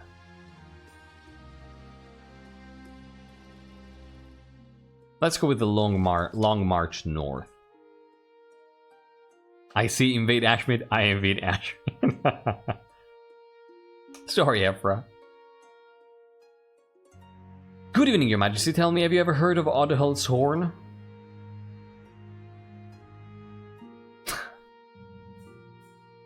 Northern legend, right? The Horn of Odhald is indeed a northern legend. The horn gifted to mortals before the Ninth Triumph, during the Cursed Age. Pagan superstitions, surely? Partly. The horn is linked to the creation of one of the deposed gods. It's likely the creation of one of the deposed gods. Holy shit. The chiefs have merely built up the myth as a way of understanding things beyond their understanding. But it is real. It's said... Oh, you're right, Electri. Now I remember. It's said to have the power to destroy any fortification with a single toot. The chiefs are searching for it in the frozen wastes, having received a sign hinting at its location.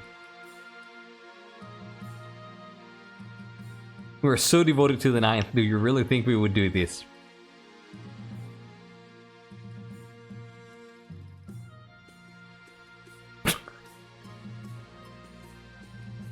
That doesn't sound good. As devoted as the rest of the regions. Yeah, that's not reassuring at all. It's not. We'll need to stop them before they retrieve it, if at all possible. They've gathered a great host of warrior heroes in the journey to the wastes. We must act fast to have any hope in stopping them. You hastily assemble the council to deal with the chief's military build-up. The chiefs predictably deny everything. Would you deny us our right to protect ourselves from the ice giants? Bah! Bah! Ephra. Bah!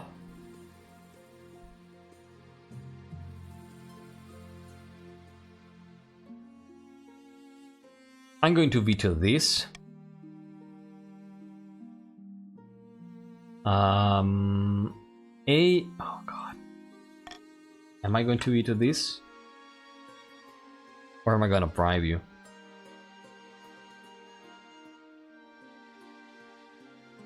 Bah!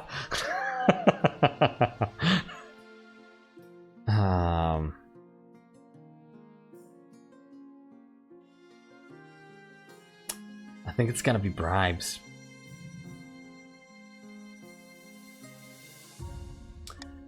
I think it's going to be bribe. Vote A, make them lose the ability to win and rebel. I think they still win with A. Like they still pass the thing with A. Yeah, I'm gonna give you money. I think that's the most effective thing Marti can do.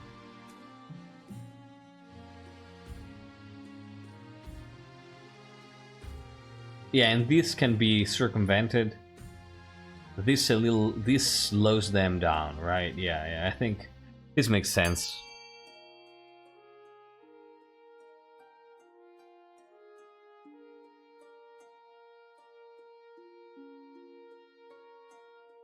Yeah, if Odhald's Horn disappears and nobody talks about it, there's no reason for the armies to go north, right? So That's another way to go around it. Alright. Vote B to get free money. Counting down from 5. This is your opportunity. 4, 3, 2, 1, and 0. Am I supposed to kill if I can't kill ice giants? Goats? Your ban helps slow the tide of warriors joining the expedition in the north as word of the mythical horn is stifled. It will be some time before the chiefs can set out on their journey north, but the delay is not permanent. The chief's set goal will not be validated until the end of the next season. Refresh, Marley. Not the goats.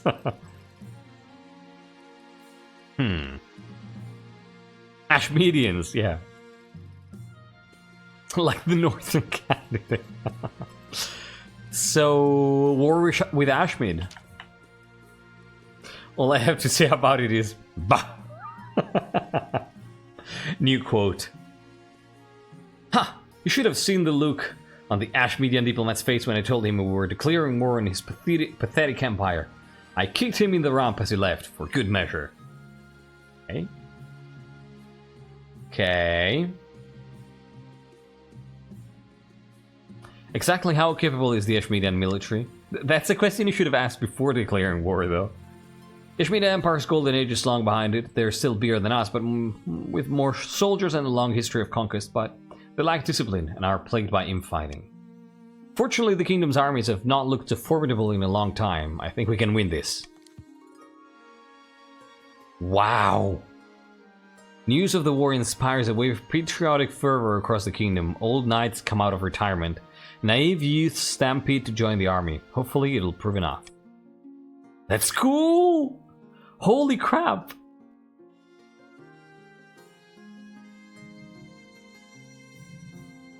Oh, we take the volunteer. Sorry, Steel.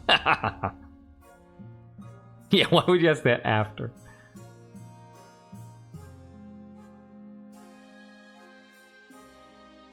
Rest assured, Your Highness, you'll have our full support in this war. What's our opening gambit? So what do we do here? Faith too low.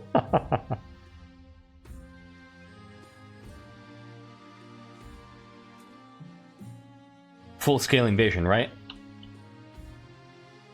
Full-scale invasion.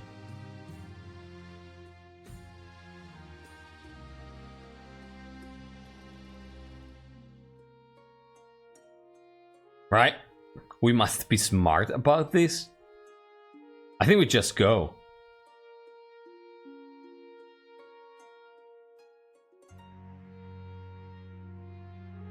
I think we just go.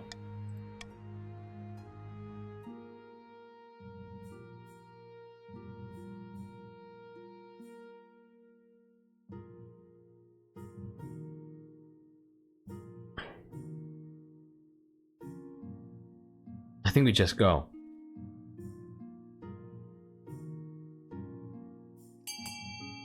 I think the Monarch is for just going.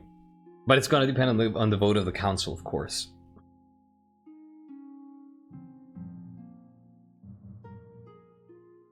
Strength without wisdom is useless, and wisdom without strength is doomed.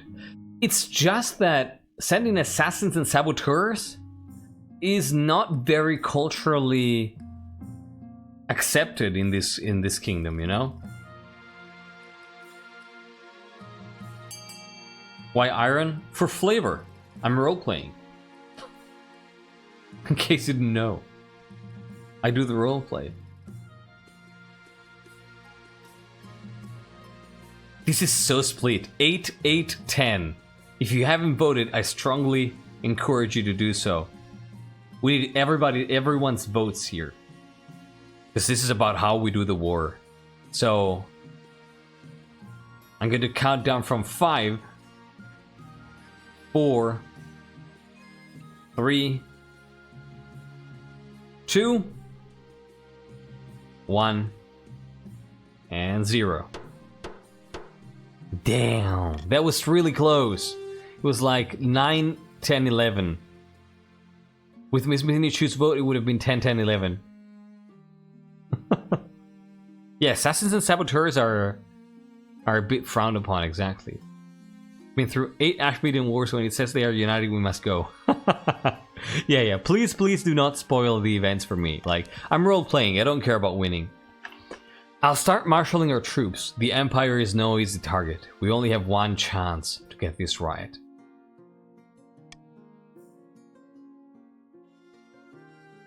Nonsense. One swift kick and the whole house of cards will tumble down. Wait and see. Mystery Dragon is quite optimistic on this.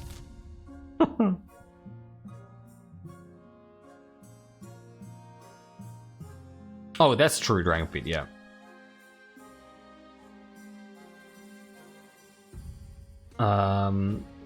About honesty, yeah. About honor, mostly the counts are. Like, not really honesty, but bluntness, I think, is...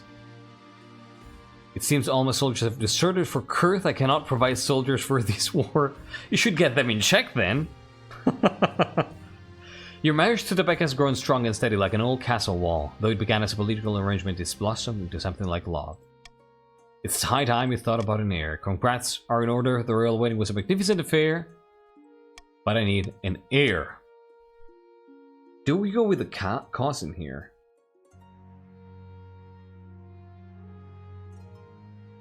I told you they were very green, my lord. Not ready for war.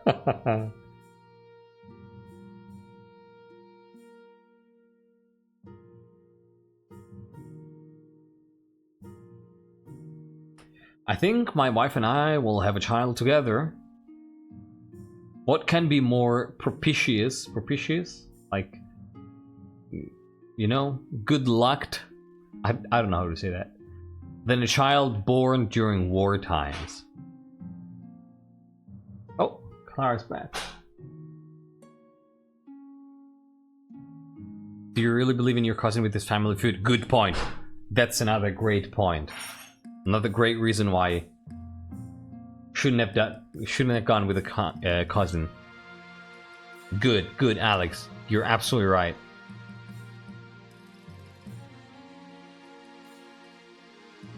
It's fine. Anything you can spare. The traditional method. No one will object to that. Yada yada yada. All right, let's go. So, in the darkest depths of an eastern forest, Countess Handelgamer has gathered her fellow plotters around a mossy stone obelisk. The Palace Watch won't accept our bribes. The treasury is practically overflowing. They don't need our money. And I suppose they ran straight to the Spymaster to blab about it too. Den are lucky. Is this the end? The best investments are never profitable to begin with. We will bide our time and strike again when the Monarch least expects it. Yes, we took Ashmedian golems last reign. The Counts aim to lower the treasury. Do we finance the war effort further? Maybe.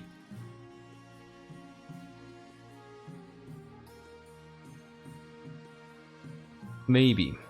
Yeah, Mitra is amazing. I think we might go for war funds again. I mean, the previous ones were for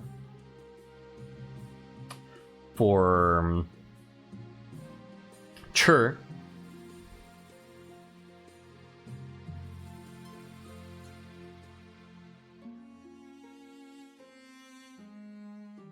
Yeah, exactly. Like, I financed it before there was a war. Now that there's a war, should go for it. I agree. I think we might have to go with one more round. And then depending on how the war goes... Like, if the war goes well... I'm gonna be honest with you. If the war goes well, and we manage to get a bunch of money, there's gonna be a round of bribes for everybody. Like, no doubt about that. So... yeah, we go with this. We go with this now. Sorry?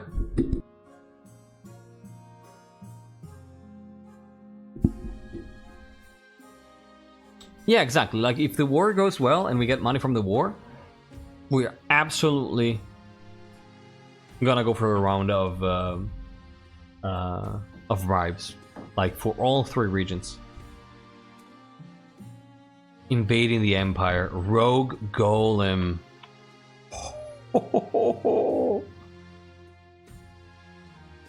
I want to go with the Empire first, though.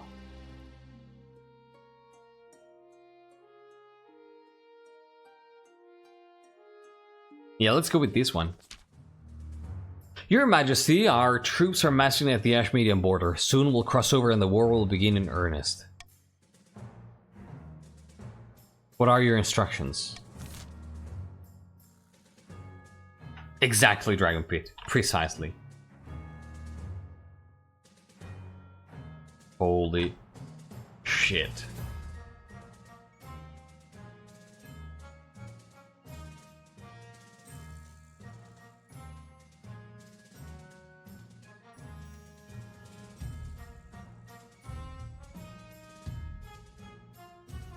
Yeah, the count answer is absolutely A. The chief answer is C. The Baron answer, I think, is B.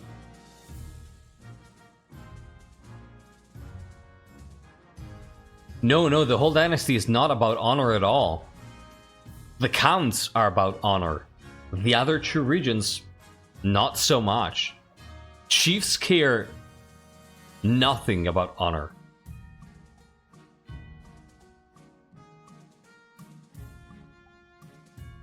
I think chief is C. Because chiefs don't care how much blood they have to spill, how dirty they have to play, as long as they win. Like, it's about overpowering your opponent.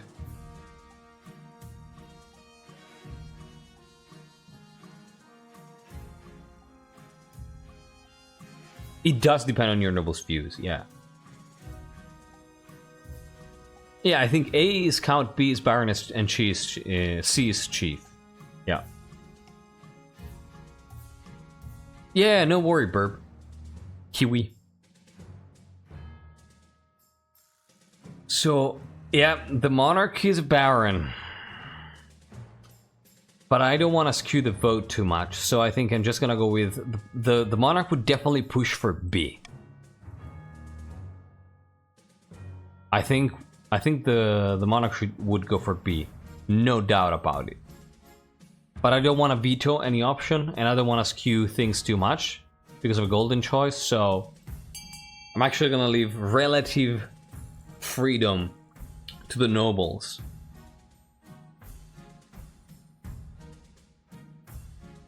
Oh, this is interesting. This is interesting. This vote is so perfect to see the different characters here. So we have a Baron who is Grandmaster, who's just, I think, Grandmaster probably hates Ashmead so much that she doesn't care. Right? Is that why? Then we have Handel Gamer, the Countess, and Darth Von Doom, who don't care as much about honor. And then we have Poneswag, Alex Zypher, and Kiwiburb, who are a little more reticent compared to other chiefs. Then we have Golden Gagamba, the most honorable of chiefs. I'm gonna remember this. Golden Gagamba, the most honorable of chiefs. The only chief clan that cares about honor. Then we have Steel 40k, Thrifty Tokens, and Marley, 3 Baron houses who care about honor. Alright, this is 15 to 12. I'm gonna leave you 5 more seconds to vote. I'm down from 5, 4, 3, 2, 1, and 0. I just like Ashmead. Certainly don't encourage targeting civilians directly, but we need to factor in local infrastructure and whether it will be used to Ashmedian army's advantage. Fight with honor it is. When did we get so frightened of spilling a little blood? Fine, I'll leave the civilians alone. Holseti, welcome back and thank you for joining. Will you be coming with me to the front lines, Your Majesty? It could get dicey. I'll stay in the palace. Lead from the rear. I think that's what Marti wants, but I don't think they can. Waper, hey, yeah, of course, like, vote with what your character would vote, right? Like, not every chief is the same, not every baron is the same, not every count is the same. Just like not every Italian is the same, not every Frenchman is the same, not every German is the same, right? Like, you have common cultural traits, but then every person is different. Sinister question, right? Yeah, exactly what Astronovska said.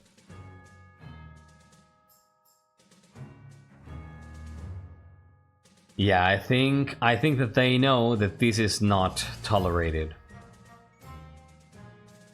Yeah, coming with you. I've even heard some babies got unkicked in Italy. Yeah, it happens sometimes. Then somebody immediately provides to kick them again, but it happened.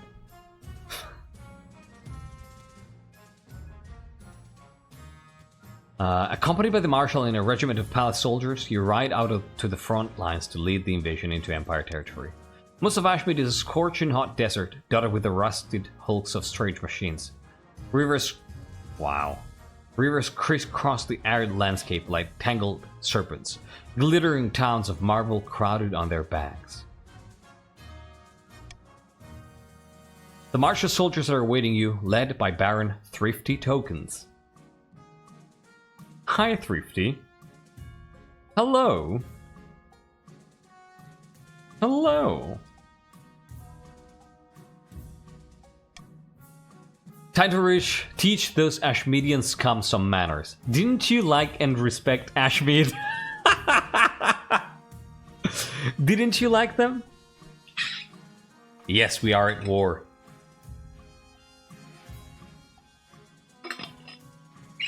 Chief engineer here. We need more catapults. Well, yeah, 60% is not great odds.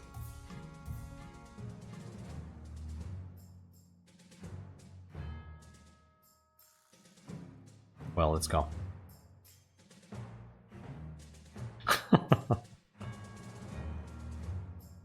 I respect, like Ashmead proceeds to call them scum. Lead the charge. 60% chance. I told you should have dirtied our hands.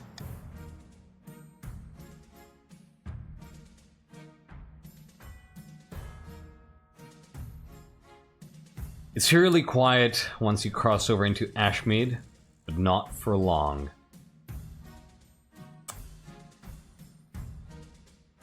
This is a council's defeat. Your Majesty, duck! An arrow zips past your head, followed by another arrow, and another. Ambush! Ambush! Ashmeadian cavalry wielding flashing scimitars and riding skinny white horses burst from the nearby tree line. Your troops rally around you. But there are too many. Over several hours of exhausting fighting, you're forced back as your soldiers fall like cut grass. Your honor guards surround you, desperately striving to keep you safe as Ashmeadians charge past and arrows rain down. One by one, they're cut down, leaving you defenseless.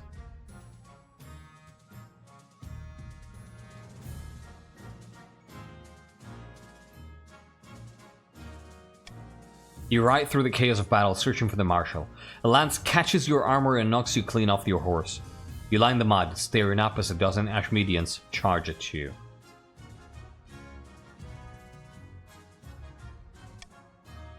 And suddenly Baron Thrifty Tokens rides up, placing his horse between you and the enemy. He fends off your attackers while you climb back into your saddle. No fucking way! No fucking way! You whip your horse into a gallop with Baron Thrifty Tokens alongside you. When you turn to thank him, you find that he's dead in the saddle, a javelin stuck through his chest. Holy crap! Thrifty saving the Monarch's life. Salutes to you. Wow.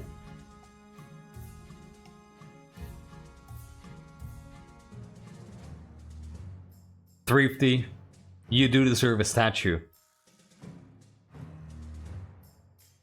Yeah, this was a soldier. Exactly! Exactly, Lurks.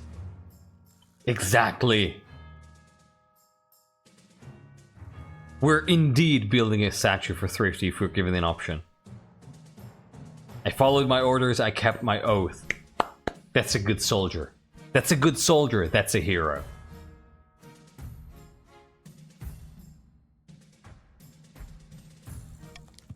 There you are, we need to retreat. Retreat! Your troops turn and flee while the Ashmedians cut them down. Somehow you make it back across the border and you don't stop fighting until you're within the walls of the capital. The Empire will stage a counter-invasion. I'll do my best to gather our scattered troops under one banner. Shit.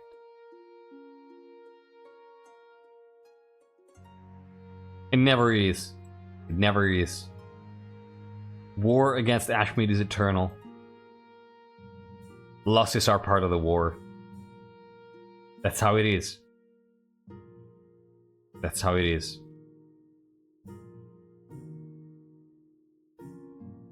But you don't give my dad a statue for patriotically destroying the East's corrupted crops. Oof. Rogue Golem.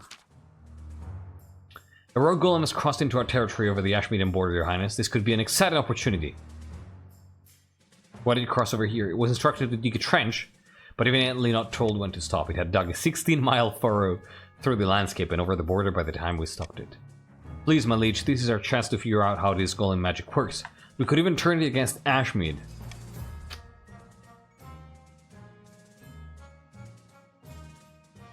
Yeah, war gives lives meaning in this kingdom. You're right. That's a great sentence. Man. Oh, we'll definitely come back. Lel Katlan, thank you so much for stopping by. Hopefully you had a good time and see you around next time. We want golems, right? Yeah. Your Majesty, the barons would drown their grandmothers to get an advantage over Ashmead or over the chiefs and counts. Golems are an offense to the Ninth God and they're dangerous. We should destroy it before it gets out of control. I don't know, Marley. Alright.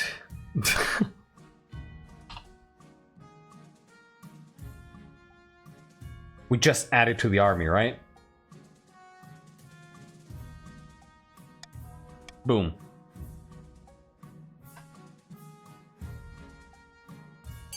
We lost solid. We lost the first fight. I'm gonna give you money to add this to the army. I'm not ashamed. Would you allow for Thrifty tokens to be given an honorary knighthood posthumously?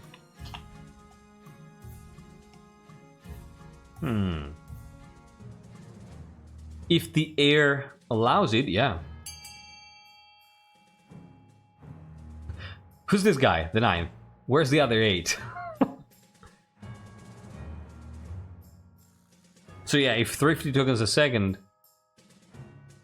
says yes, of course, I would like my father to be made a knight, then yeah, of course.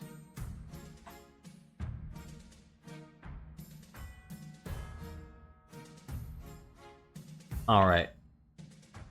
Vaspir. Just not wanting war, and Resident Lazy trying to risk it. Counting down from 5. You can vote B to get free money. 4, 3, 2, 1, and 0. Yeah, the extension is a bit weird tonight. I don't know why.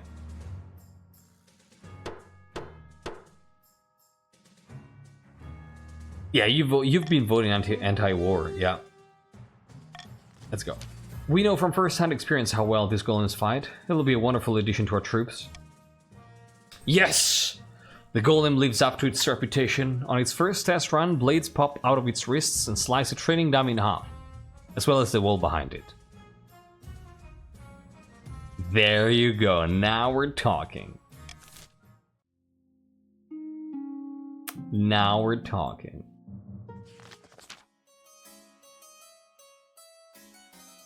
So you don't want to be... Yeah. That's why I said we should ask Thrifty, right? Because maybe they don't want that recognition.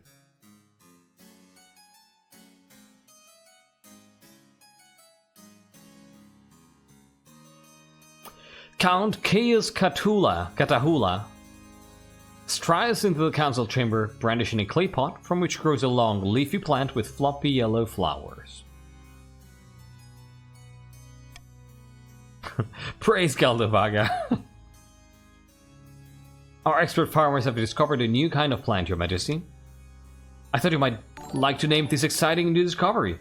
Oh wait, Hoy! Sir Casual Hoy! Raiding with 19 folks. Hello, everybody. Thank you so much for raiding. Casual Hoy, how was the lodge? Can we get a shout out for Casual Hoy, please? Thank you so much for bringing your barons around. How you doing? How was the stream? How was the conversation at the lodge? I'm MrKaji. I stream King of the Castle, and that's the only thing I do, pretty much. Without pretty much, it's the only thing I do on stream. Since the game came out. If you're here, you probably know what we're doing, because you were probably watching in Hoy's channel. But we're running this is episode 2 of a 3-month Dynasty run that we're going to be playing until the end of the year. Focused on role-playing and lore building, which you can check out on our World Anvil page and on our Discord server. And that's all I gotta say. Crystal Eos, hello. It's a lovely emote. I love it. Hi. Lodge is closed for the night. I grow weary. Makes sense. You earned a good rest. Never a bad thing was said about our monarch. Excusatio non petita, accusatio manifesta. Meaning, you try to explain something without even being asked. You're accusing yourself. But thanks so much again for the raid. I hope you had a good time. Take care, Hoy. I'm really looking forward for Friday.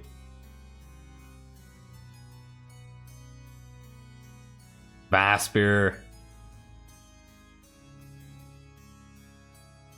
I will have to change my own roleplay history a bit. I have planned on my character being a bachelor, so whom is the Queen Consort's mother? Good question. The Queen Consort's mother. Huh. I mean, you can decide.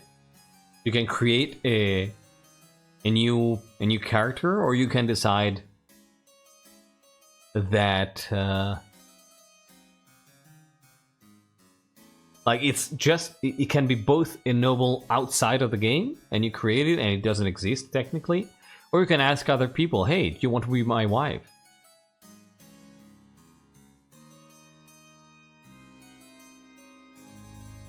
Thank you for the recognition. Perhaps you may rest easy enough if you leave a candle out for him. Dang, thrifty. There was something weird about the plant, but I don't remember what exactly.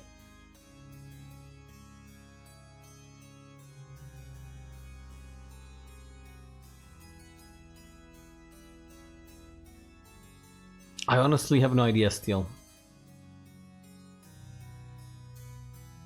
Yeah, you could also be a bastard. You decide, Casual Eye.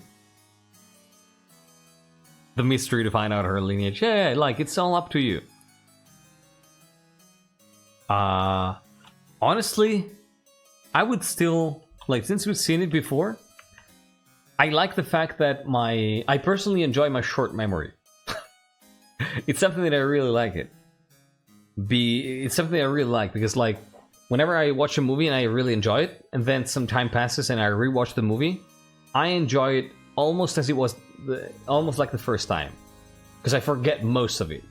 So I live the same emotions over and over and over again. And I actually like that to be the same with the game. Like, if I remember, okay. If I don't remember, fantastic. I get to be surprised again, you know? I think it makes even I think it's even better for the show, quote unquote.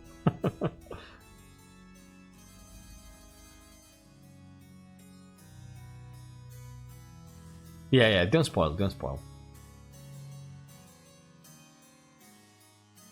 Oh, that's fantastic. That's fantastic, Ahoy. Absolutely. Enjoy the walk. And I think I might be able to join your stream on Friday for the long stream. Yeah, in case you all don't know, on Friday there's going to be a special event where 7 streamers, me, Thrifty Tokens, and Casual Hoy, who are in chat now, are 3 of those 7. The other 4 are the Technolocker, Archara, Killer Ham, and Pikachu Fragger Online. We're gonna be doing almost 24 hours. How long is it? 16-hour King of the Castle stream, pretty much. Jumping between channels. Starting at 10 a.m., I think? No, 12 p.m. Central European time. And playing until 6 a.m. the following day. The same dynasty, 7 monarchs. So I'm really looking forward to that. Really looking forward to that. But yeah, enjoy your walk. Oh yeah, thank you so much for being here.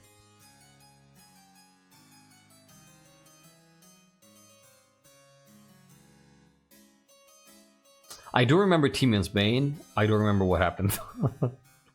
18, 19 hours. Yeah, that's a lot. Wish I could come, but it's Shambat. Oh.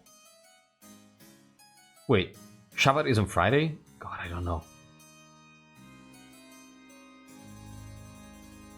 It won't be part of this dynasty, no. It's going to be its own self-contained dynasty. It became a black market good. Yeah, okay. Yeah. Sunset to sunset. I see, okay. I see. And it falls in those 24 hours. Ah, that's a shame.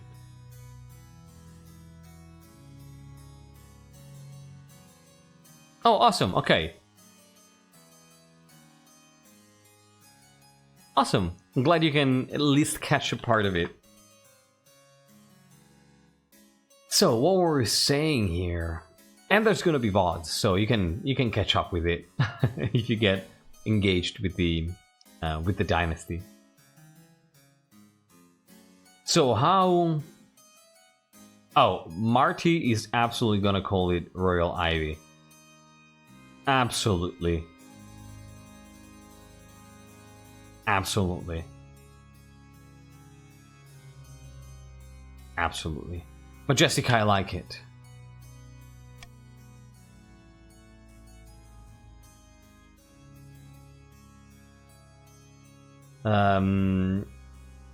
Darth Doom, I think it's you can't use like electronic devices and stuff based on how you leave it, right? Yeah, no tech, exactly. This stuff grows like, and I think it depends on if I get it correctly, it depends on how you decide to live it and to follow it, and depending on your community and all. But yeah, that's one of the restrictions.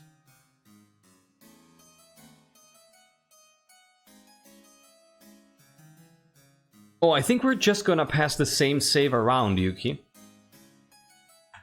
So we won't be able to rename the Monarch. So.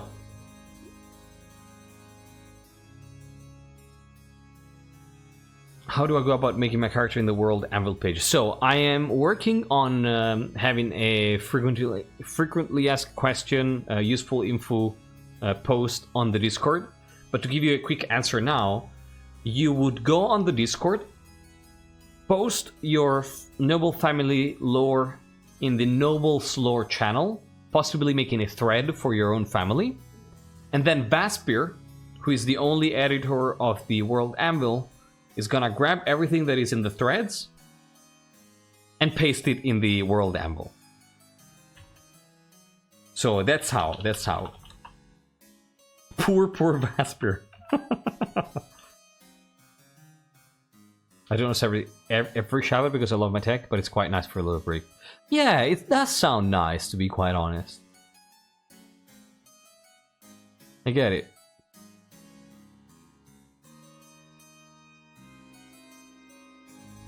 Marti. Alright, yeah, if you have any questions, feel free to ask. Vitamin Chi, welcome back. How you doing?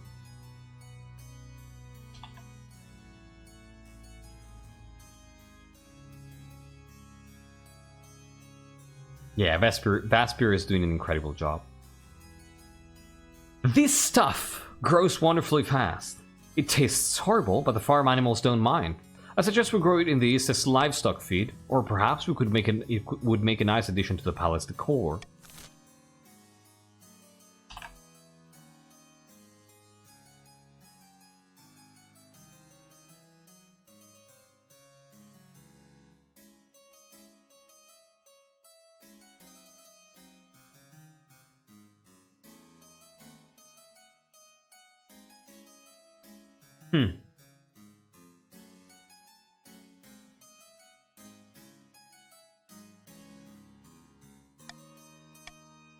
What should we do? What should we do?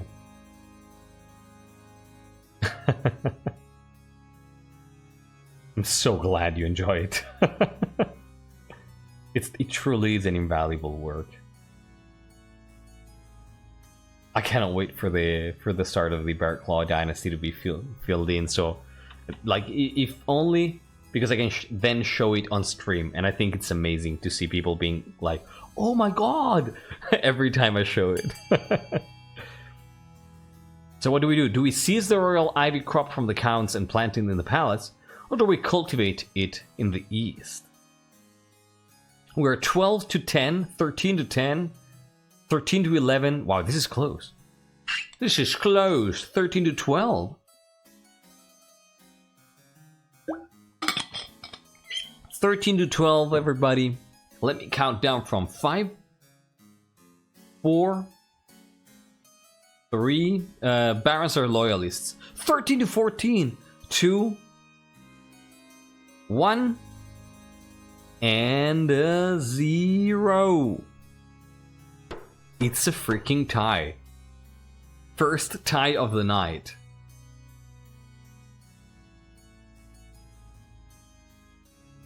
Well, this is it. Put it in the palace. Not all counts are happy about the royal ivy being uprooted and put in the capital, but Count Chaos Katahula is grateful for the cash. Meanwhile, royal ivy quickly establishes itself in your greenhouse, along your walls, and occasionally creeping into your windows.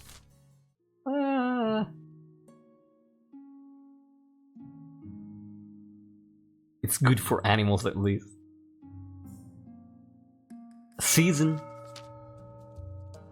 Unbeknownst to the rest of the kingdom, a great battle has taken place in the frozen wastes. Chief Ephra Bulbizar staggers home to his clan hall, where Heth is waiting. Wait, Ephra, you voted against the war, right?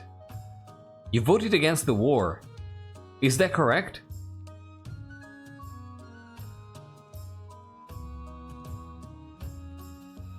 Oh, you took the gold, okay.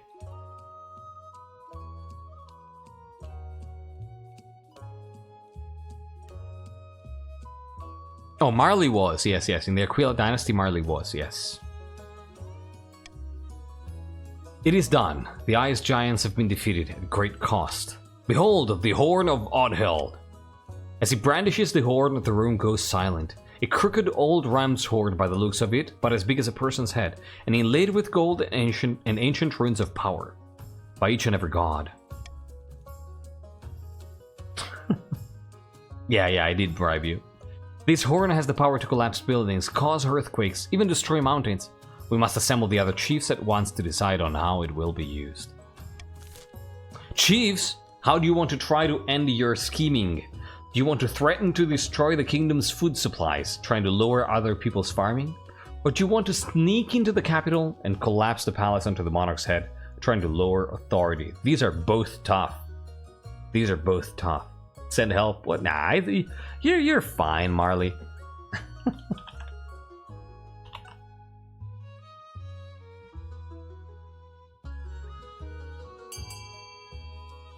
They're horny. Yeah, second time. If you put Marley on the throne, does she become a streamer? Ask her. Yeah, these both look difficult.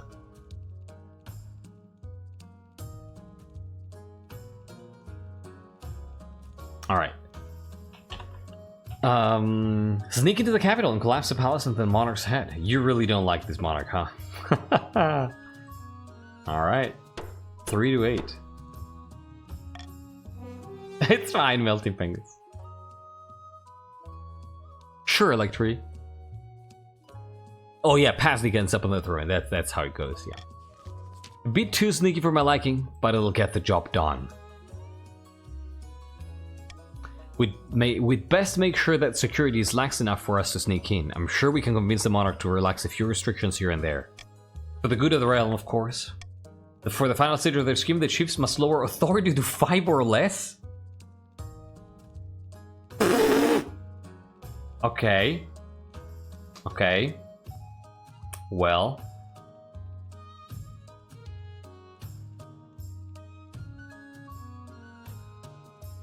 We have to create about McLean or family. We're like descendants of the giants. Damn!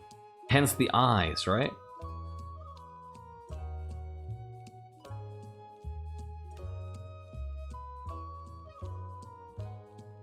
Yeah, I thought it would be 8. Exactly.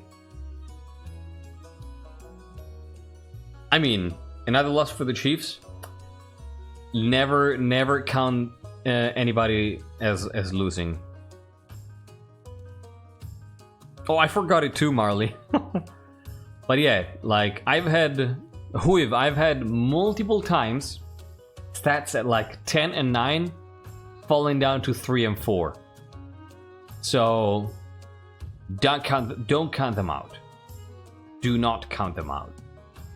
Because the longer the game goes, the lower authority and stability naturally go.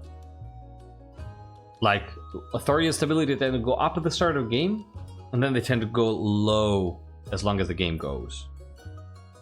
Like, the longer the game goes. So, Alright. Lower authority to 5 or less. I love, by the way, so the Chiefs basically used the Ash Median War as a diversion. Not as a diversion, as a distraction. To sneak part of their armies to the north. I can use our own choice, you can ignore it.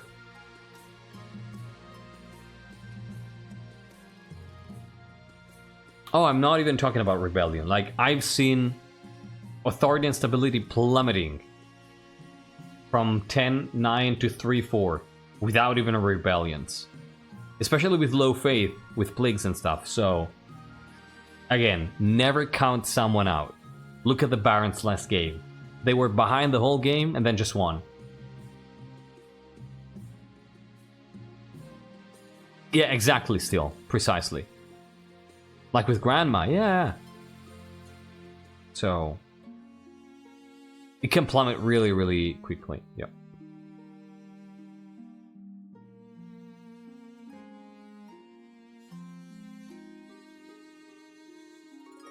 Swap out our iron choice. I don't think the monarch would do that. I think that these are representative of who the monarch is and how they want to act. The expedition returns. And the invasion begins. Was Nerva officially worse than Luda? I don't know. I think we're, you know, kind of similar.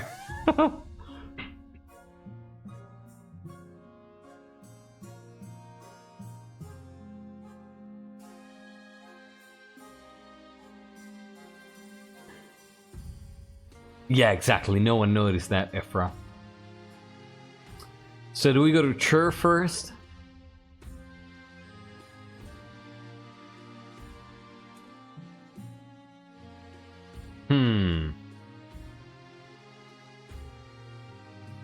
The expedition returns before an RP it could leave? Yeah, I know. Luda was the worst. Come on.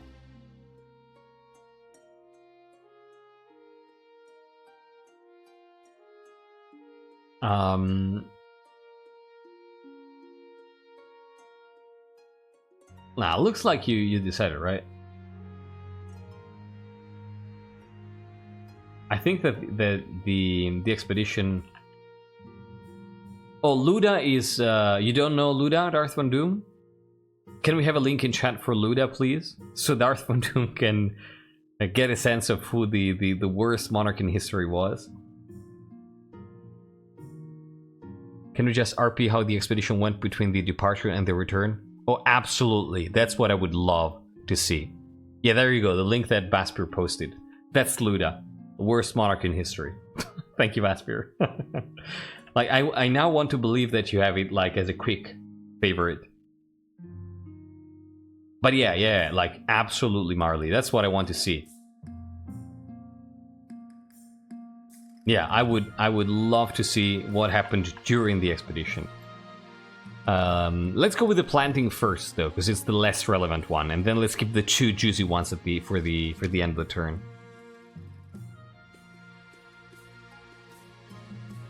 No, Miss Minichu, no! Wait, what? You're a Baron? How's that possible? Oh, you're right. Damn it. I feel like Nerva slightly tops Luda for hopefulness. I think it's very close. I think it's very close. You feel relaxed and full of energy as Count... Those are two kind of opposite things, but okay. As Count Caius Catahula, also known as Triple C, strolls into the council chamber. A straight tendril of royal ivy is curled around the arm of your chair. Wonderful day, isn't it, Your Highness? I'm feeling fit as a fiddle.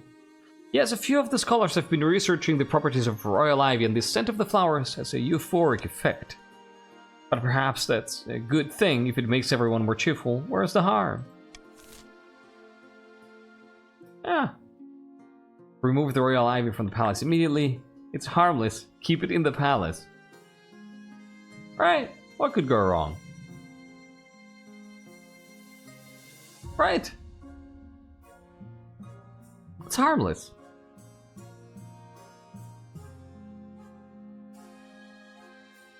The devil's lettuce.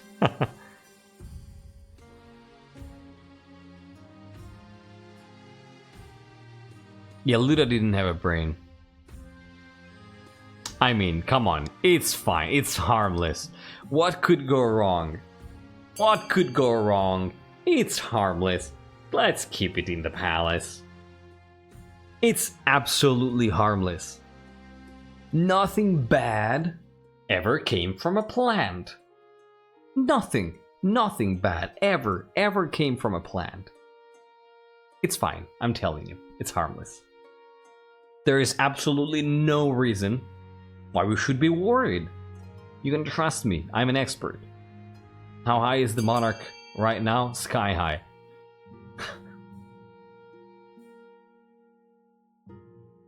Probably would have 100% guaranteed B. But where is the enjoyment? You know, where's the satisfaction of seeing that the council actually wants to keep the plant?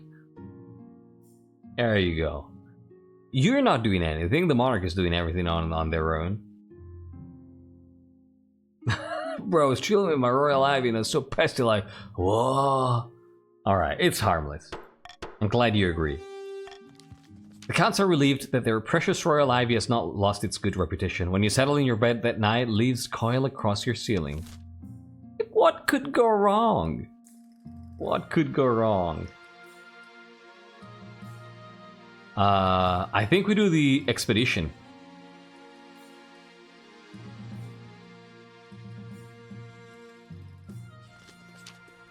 Let's go.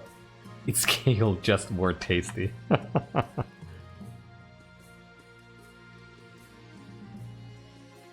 Can you stop raising authority for 5 minutes? I mean, we'll see. We'll see.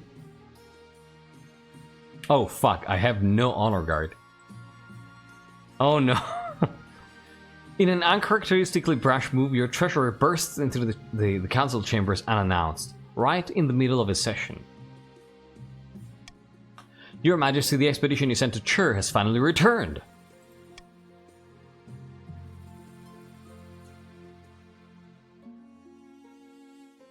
can't believe they survived. It's clear from their tale that it was a miracle that they made it back at all. Though they have not brought us any great riches, the tale of their adventure is surely one for the ages. Bring them here, so I may hear it. The remaining crew arrive within the week, still tired and disheveled. They all have a mad look in their eyes. Oh my god. Everyone who is leaving for sure, you gotta listen here. Because this is gonna shape your story. And then I wanna hear what the fuck happened. Go on. Take your time.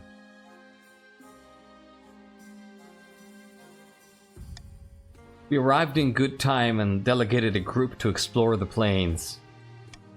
We made excellent use of those horses you gave us. Some brave folks went riding off into the wilderness, except they never came back.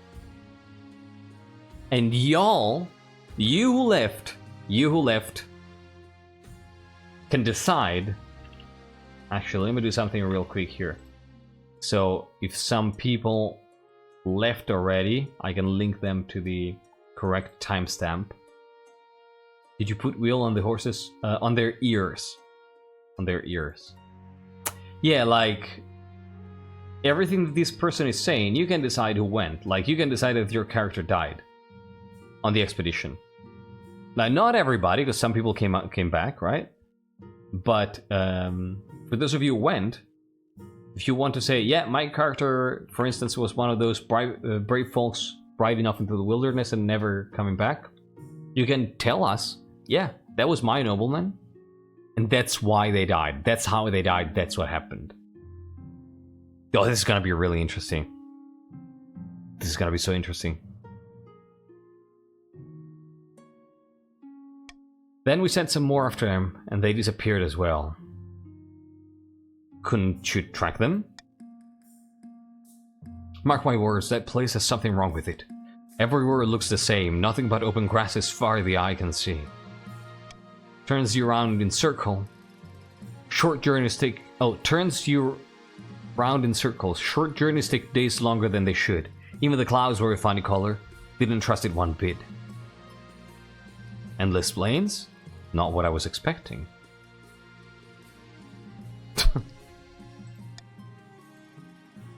My monarch, nobles of the council, we should probably decide what will be done with these poor souls.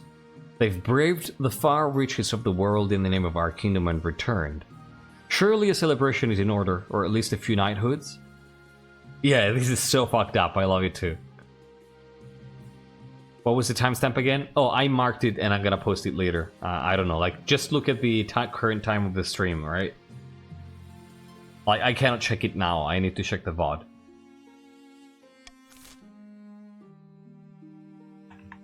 Like, or you can check roughly the time and, you know, go like a couple minutes back. We'll honor them all with knighthoods. They will be compensated for their travels. We'll hold a parade in their honor.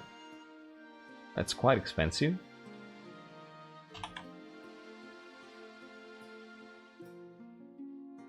I'm just trying to smoke Royal Hive and kill Ashmedians in peace.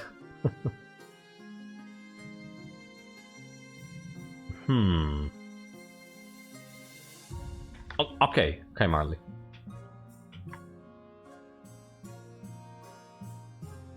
Knight the poor bastards. I don't know. Should they be compensated? Like, I'm actually thinking of compensating them.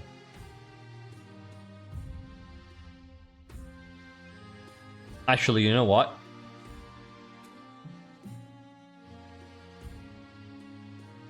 I'll give you money for a parade.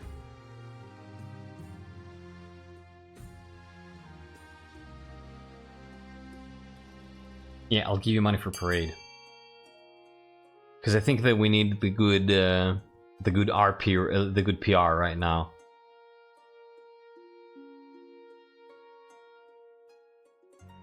I think that the Monarch thinks, okay, we might be about to lose a war. We need some good PR. Should have probably done this after the war.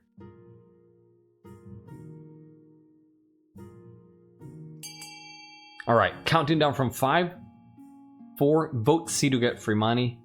3, 2, 1, 2 shy. You lost all your money. If you vote C now, you're gonna get more money. So, I'm gonna give you a few more seconds since you just came back.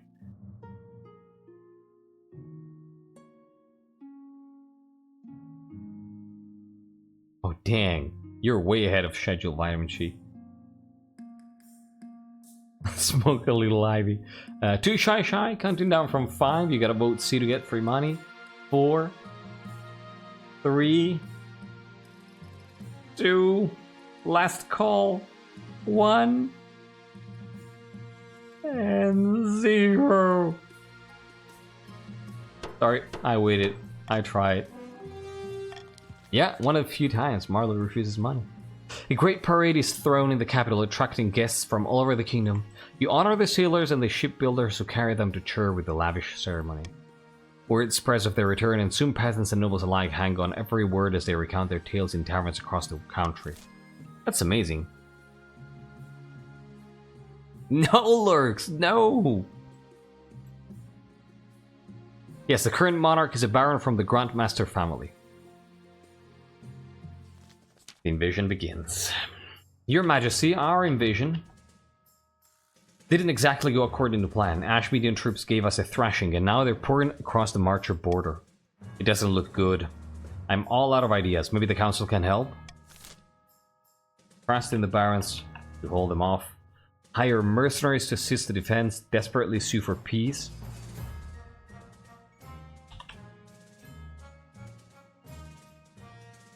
We are not going to sue for peace.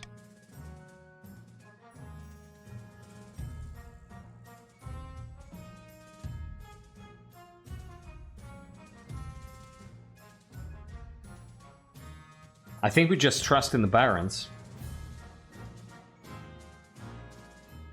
I think we just trust the barons, but it's gotta be up to the council.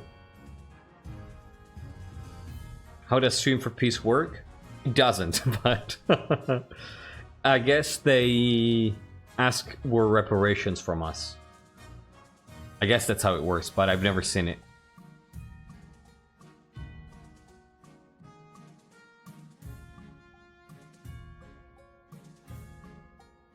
Oh, look at these votes. These are so close. 14 to 11. Who do we have here? Anthony the Eternal and eccentric AU. The only two barons and chiefs trying to hire mercenaries. Let me count down from 5, 4, 3. This is so close. 17 to 14. 2, 1, 0. Oh, absolutely. Absolutely. Yeah, I do agree, Northwind. Yeah, let's go. This was perfect. That vote was mwah. Like barons and chiefs wanting to fight without any external help. 70%. Let's see how this goes. Thank God. Thank God, Miss Minish II, the not heretical. Piece of cake! Baroness Miss Minish II rides off to muster your defenses. The wait is excruciating until a week later your marshal bursts in to inform you that Ashmead began his attack last night and the first battle is already over. It looked dicey at first, but Baroness Miss Minish II rallied her troops like a true hero. We slew a dozen Ashmedians for every soldier we lost. Hell yeah! Hell yeah! The heart is very heretical, yes. Despite the numbers, they haven't made it across the border. We held them off. I suggest a medal is in order.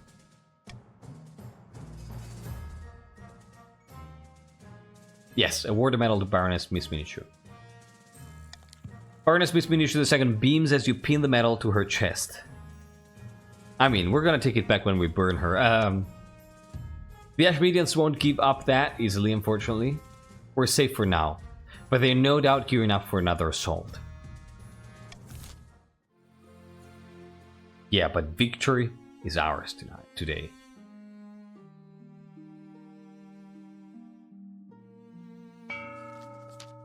The medal is heart-shaped. Yeah, Miss Minichu has a really good portrait. Baroness Fighter-in-She somehow died tripping up a staircase on the way to the ceremony. Goddamn. The barons are gathered in the empty council hall late at night. A new report from one of their spies has just come in. Great God, the chiefs retrieved some ancient horn they say is from their gods. They want to use it to take down Monarch Marti and put Heth in their place. Bah! Grandmaster. Bah! What do we care about some old horn? Everyone knows those pagan gods are about as real as mermaids. Real or not, that horn has power. The spy master tells me it can collapse mountains with a single tooth. The chiefs will make their move soon, and the monarch still has yet to produce an heir.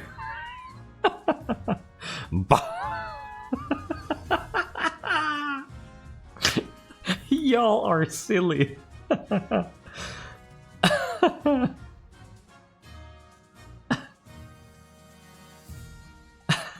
Bot is the new exclamation of the dynasty. Hesperus believes in horns, not saints. It just toot. Perhaps it's worth changing tact. If it's too late for Monarch Marti, we might want to get out while we can. Our only other option right now is to retake the throne by force. We think that Marti is still weak to hold it. But it's an all or nothing play. If we rebel now, all our goodwill will be gone. Not to mention a few of our heads. If we lose, we'll be back to square one. What? So many options for the barons here. What do you want to do? You can support the monarch by diverting some extra tax from marcher peasants. Support the monarch with a propaganda campaign. Support the monarch by donating food in their name. Or stoke the fires and invent a reason to get angry at the monarch. Oh my god, this is amazing. This is freaking amazing. Vitamin Chi wanted to rebel. This is amazing. I get some money. I cannot freaking believe it. I don't think I've ever seen this before. This is great. Alright, it looks like it's gonna be A. Let's go! Fuck the peasants.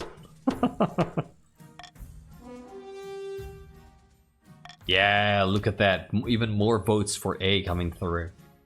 Huzzah! This should help Marti keep a good grip on their finances. But we can't do it all for them. The barons must continue to aid the monarch.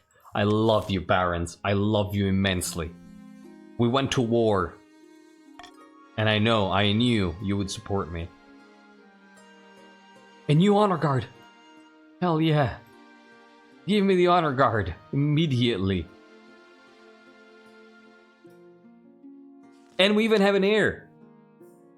The deaths of your honor guard in line of duty was a tragedy, your majesty, but we don't have time to mourn. We must replace them at once. The monarch needs protection. Yeah, the warriors are not gonna be available, so...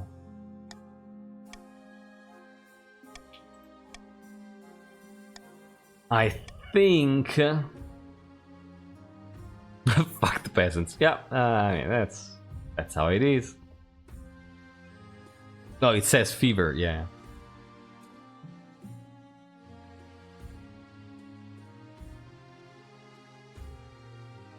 Wow, Vaspir. Have you just checked on the World Emerald? That's amazing.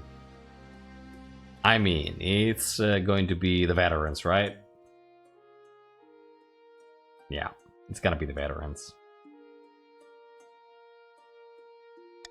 Of the Ashmedian War. Very good, your majesty. I will make the arrangements at once.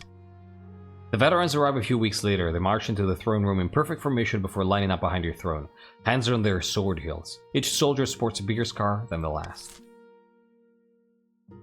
Wow, you do remember that? That's awesome. How did you fucking do that?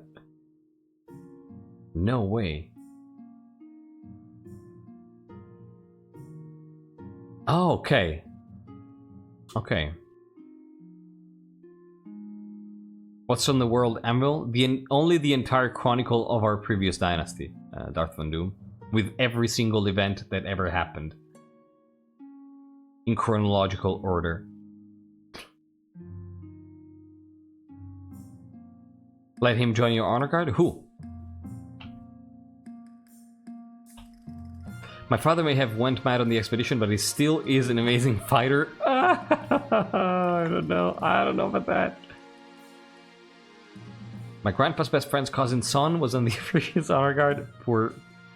I'm not, you know, not a good fate. Photographic memory. God, I'm so jealous, so envious.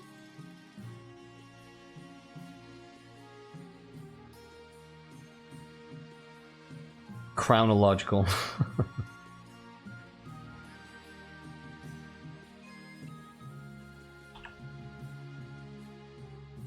Let's go with the air.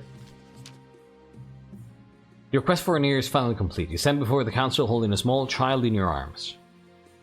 Should I die, I ask that my crown be passed down to my son. The assembled nobles break out into polite applause. By designating an heir, you've cemented the stability of the kingdom. Your Highness, may I be the first to congratulate you on the birth of your son. Thank you, Shinji, I appreciate that. How exquisite, Your Highness. I am sure little Marti II will grow up to be a chip of the old block. Alright. Fever. If you die, we will crown Marti II. I appreciate that. Only works if it's stuff I've written down myself. It's still great. It's still freaking great. Wow. The sparkling energy brought by early royal ivy balloons has been replaced with a fever that hits the entire palace. Indoors, the air is thick with its heavy scent. Sweat pours from your brow like a waterfall.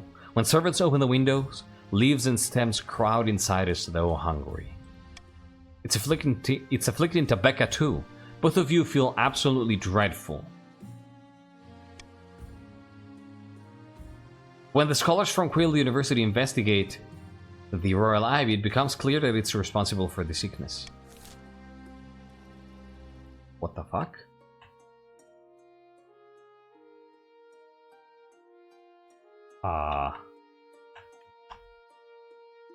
That sounds like a great idea.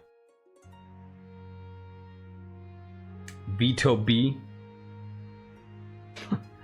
That may be a good idea. Keep it.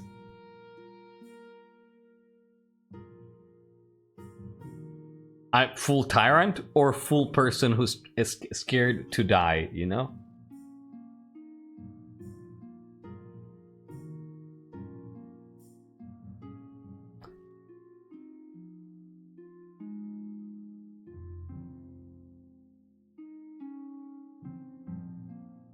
Full wise monarch. Yeah, exactly. It's not full tyrant, it's full wise monarch.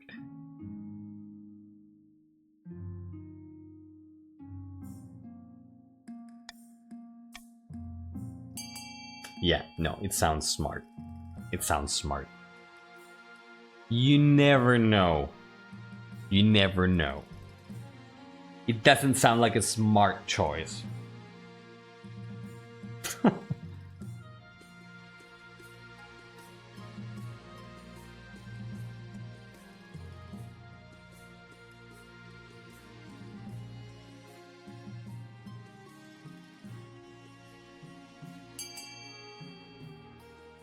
There's always next time.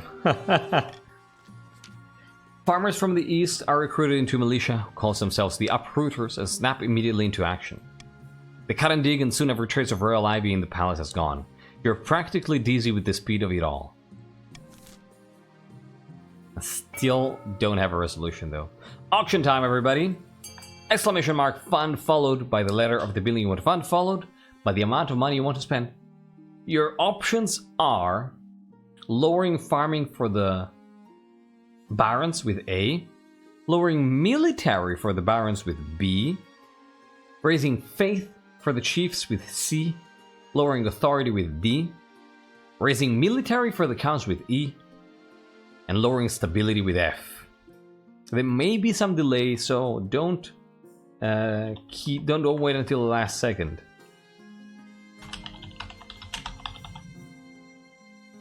That may be the case, Astronovska. I'm not good at these family relation things, but yeah. 30 seconds left, and now 14, 13, 12, 11, 10 seconds left now. 5 seconds.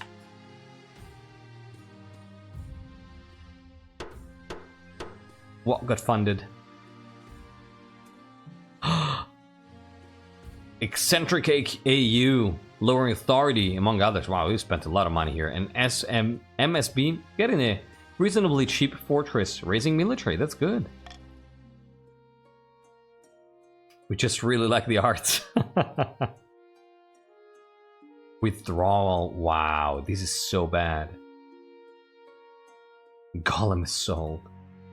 So I'm gonna go with the ambition first, because this is the preliminary one. It's not the game-winning one. The royal family is memeing, getting more and more sport-like. At the start of your reign, you said you wanted to be the greatest monarch who ever lived. You're well on track to achieve that aim. Well done, Your Majesty. But to show down your noble scheming for good, we need to build on that reputation. Your advisors have some ideas. We should crush these disloyal nobles, smash their armies, and force them to submit. On the other hand, Your Majesty, if you help us spread the zeal of the Ninth God, the Church will lend our full support with the blah blah blah blah blah. Was that even a choice? A wise decision, Your Majesty. I'll begin putting together my plans. But of course it won't be easy. Yeah, do you want to win or lose? I mean, honestly, it's not even win or lose, but it's just religion. The church is so weak in this kingdom that it literally makes no sense RP-wise for Marti to side with the church. You gave up the free win with the church. Yeah, no, thank you. I think we do withdrawal first, and then the Golem Assault. The absence of royal ivy flowers in the palace has hit you hard. You can hardly drag yourself out of bed, but the royal physician tells you there's little to do but wait for the lethargy to pass. I'm sorry, Your Majesty, I know you're unwell, but in your absence the council has been taking certain liberties.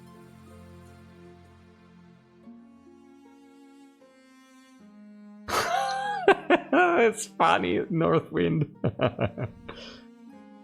Is there anything we can do to hasten your recovery? I fear you're already spent far too long in bed. Throw a party as a distraction. Wait for the malady to pass. That sounds... I mean, definitely not for your party. It's not the person to throw parties, so this would be the option that makes the most sense anyway. I imagine Marti doing the hand motion opening and closing, like blah blah, mocking the bishop. Pretty much, yeah. Okay. Your physician was right. Rest is the best remedy. Soon you're back on your feet and attending council sessions as usual. Whew. In your absence, the counts push through a treasury sapping increase to their military budget. You think you're lucky star, it's nothing more sinister. Nasty counts. God damn it, you counts. What cult? I mean, that's actually kind of good, so... Golem Assault, let's bring that... Oh, Vitamin Chi, here you are. Your Majesty, the Ashmedians have begun their second assault on our border, and this time they brought golems. Golems? Oh dear. A golem is immune to arrows and conventional weaponry. Their fists can crush any armor, and Ashmed has built hundreds of them. Yeah, I don't think we have hundreds, though.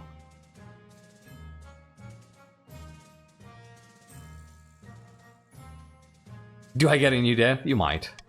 Our troops have already been forced to retreat, and now the Ashmedians hold miles of marcher territory. What can we do against such a threat? I think we have, like, yeah, a few dozens, exactly. Like, 40 to 60, I think. 40 to 60. Dig trenches and set up traps. Scramble the golem's privileged brains.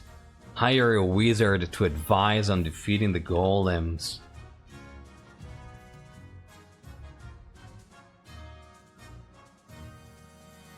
Give them the march and call it a day.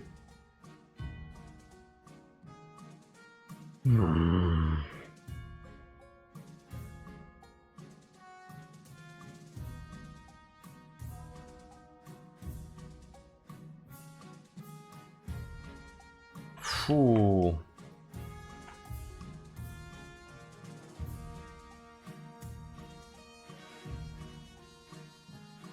This is tough.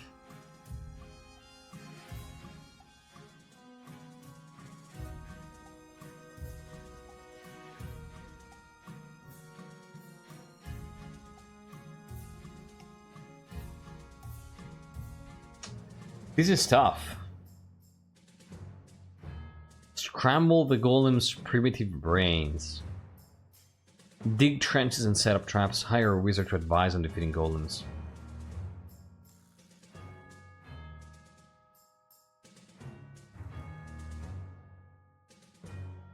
I think we might have to hire a wizard here.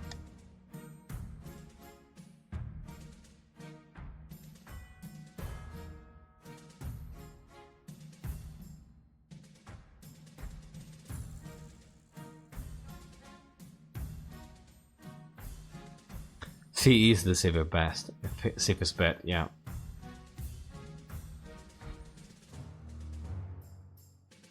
You say golden choice C? I don't think so. When is taxing season? This season is taxing season. Yeah, this season is taxing season. That's true, Northwind. That's a great way to put it. It's hundreds of golems versus our few. We need something to tip the scales, and nothing is better at that than a wizard.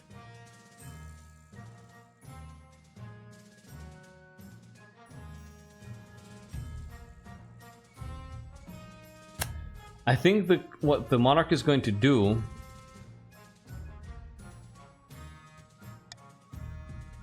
is do this.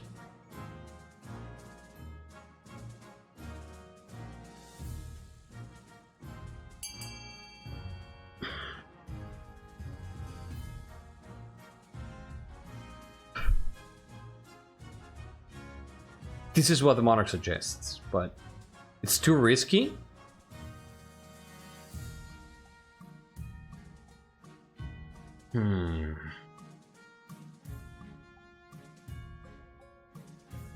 The counts have very clear ideas. Like, I agree that A is going to devastate our land, so no, that's out of the question.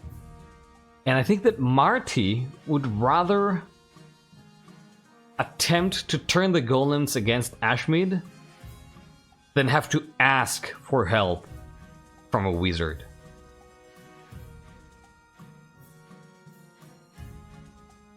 You know, so scramble the brains in the sense of turning them against their own creators. You know? It's like gaining control of them in a way. Or sending them berserk. But yeah, the council of course wants C, but... yeah, I don't think that they trust wizards, but most importantly they don't want to rely. They don't want to have to depend on wizards. But yeah. Let's go. With what faith? It didn't say that it depended on faith, so I don't know. Let's go. Hire a wizard. Wizards are forbidden from wielding their magic in international conflicts.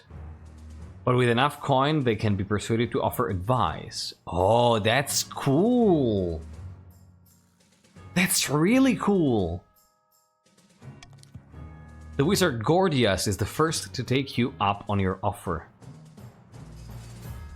An international treaty, I'm assuming.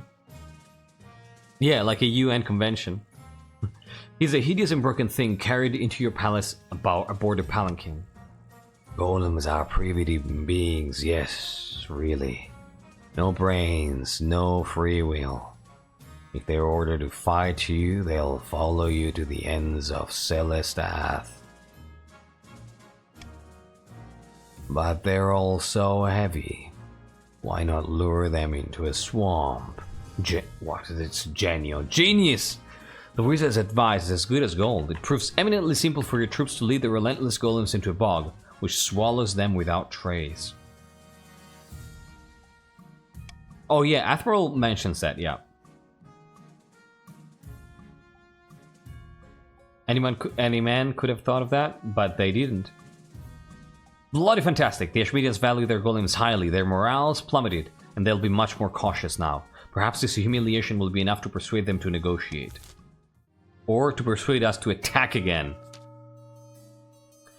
Luck is with us, my friend. The Palace Watcher are in our pocket. They took our money gladly. The kingdom can barely afford to pay them a living wage. Music to my ears. Soon the throne will be ours. Indeed it will, but now we must plan our next steps. Counts of the East, what do you want to do? Do you want to kill the monarch and place your own claimant on the throne, trying to lower authority? Or do you want to control the monarch with the threat of assassination, trying to raise your own military? What's your option here? What's your choice? Do you want to be direct and kill the monarch? Or do you want to threaten and potentially assassinate the monarch?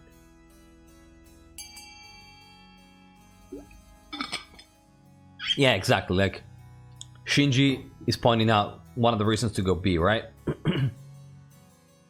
Like, A is more honest, it's more blunt, it's more culturally appreciated in the kingdom. But B also means that there is a strengthening of the army, so it's which thing do you give more importance to?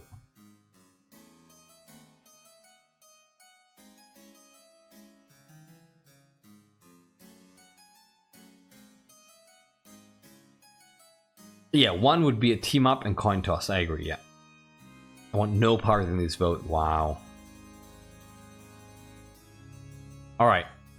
Let's count down from 5. 4, because it's at 5 and 4 now. 3, 2, 1, and 0. This monarch is too dangerous to live too much war.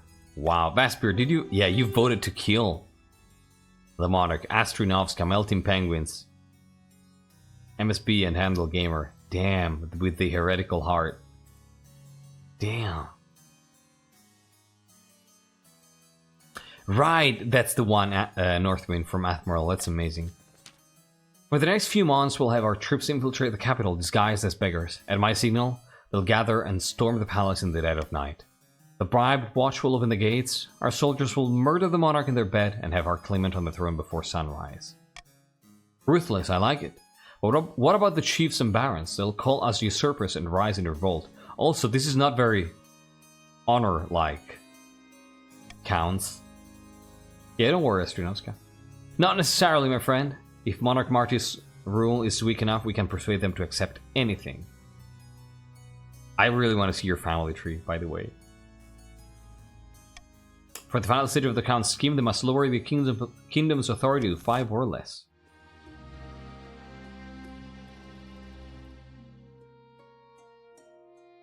Do we need to do this again?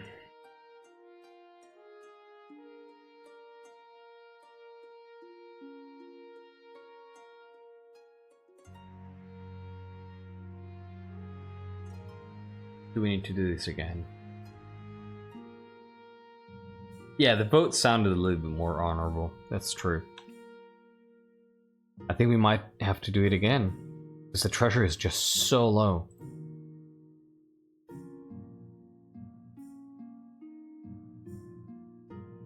I said I would bribe you if the war went well.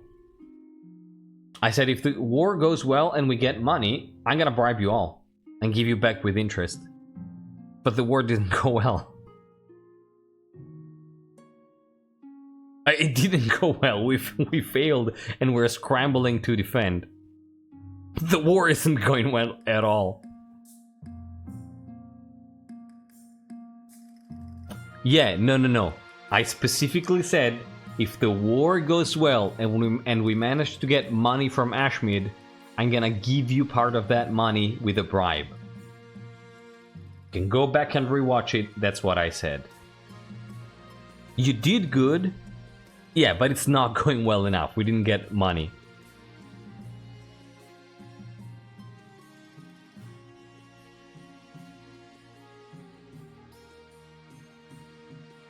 King Israel, hello. Did I woke up at a bad time? We're barely surviving a war. I don't think we're winning. I think we're tied.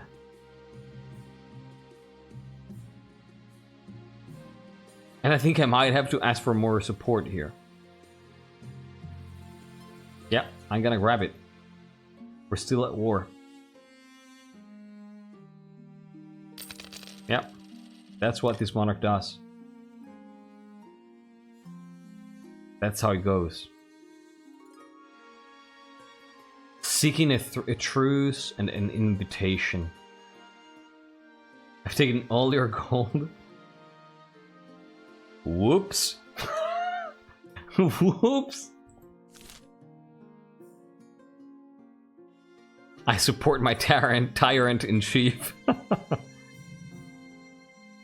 Makes sense for someone going for Trinity though, right? Yeah, thank you. No, now it's a false monarch.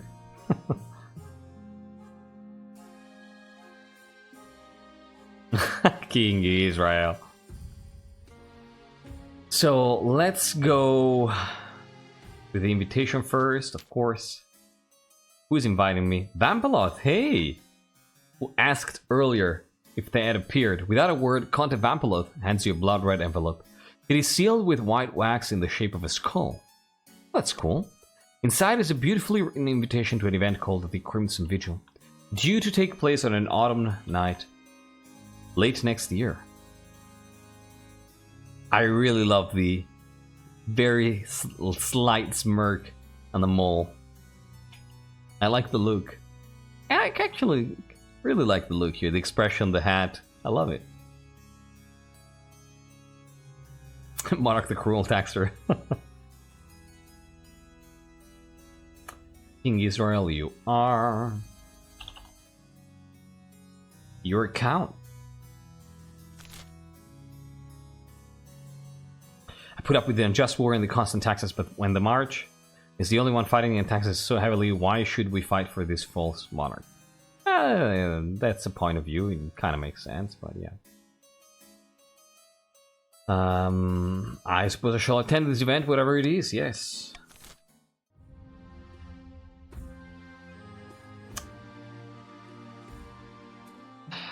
Seeking a truce. Your Majesty, the Ashmedian ambassador is here. He is willing to negotiate the terms of a truce. You've made your point, warmonger. What will it take to achieve peace between us?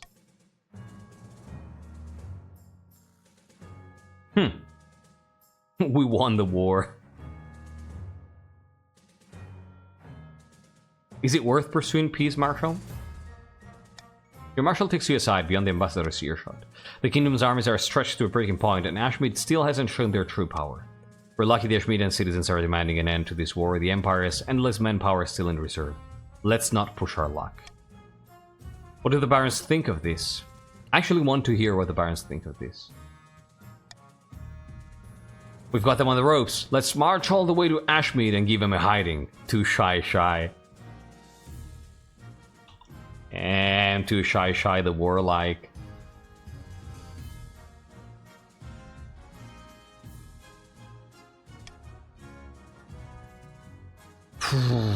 This sounds like a matter for the council. If you value the lives of your citizens, bring this messy affair to an end. So.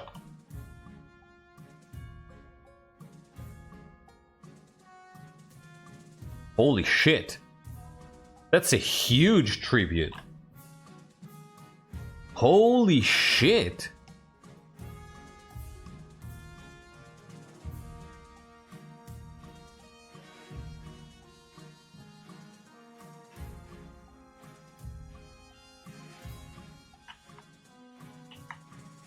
Wow. Force the ambassador to concede land near the march.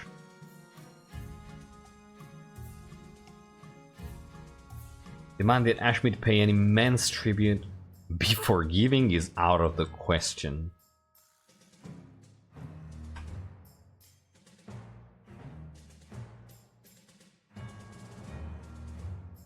I think A and B are the interesting options.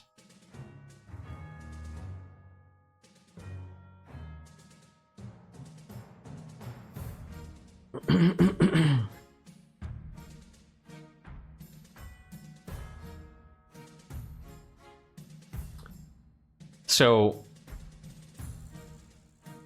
And pick D? No.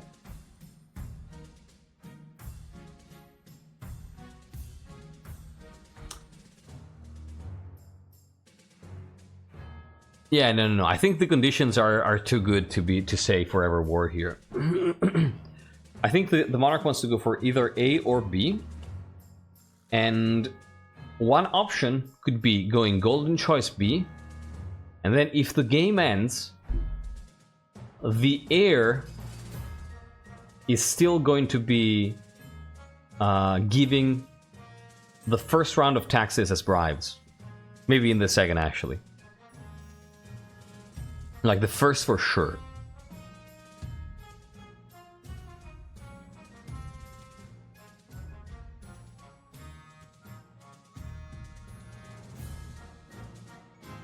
Yeah, exactly. Like, I think if we go for B, there's gonna be bribes either in this Monarch or if the game ends. Oh, what happened? We're live? Are we live?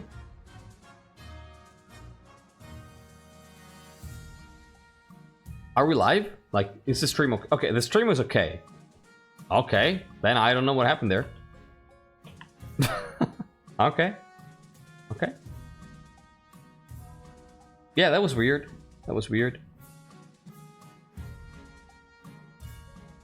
Alright, so I'm going to say veto the forever war. Like, I don't see a strong opinion. Like, I see some strong opinions for A, but I've seen some other people say B. So, I think I veto the forever war, and I let you choose between A and B. If you pick B, there's going to be a bribe, for sure. If not on this reign, in the next one. Alright? Yeah, A or B. If you pick A, that's how it goes. If you vote C, I ban you. If you vote B, I'm gonna give you money.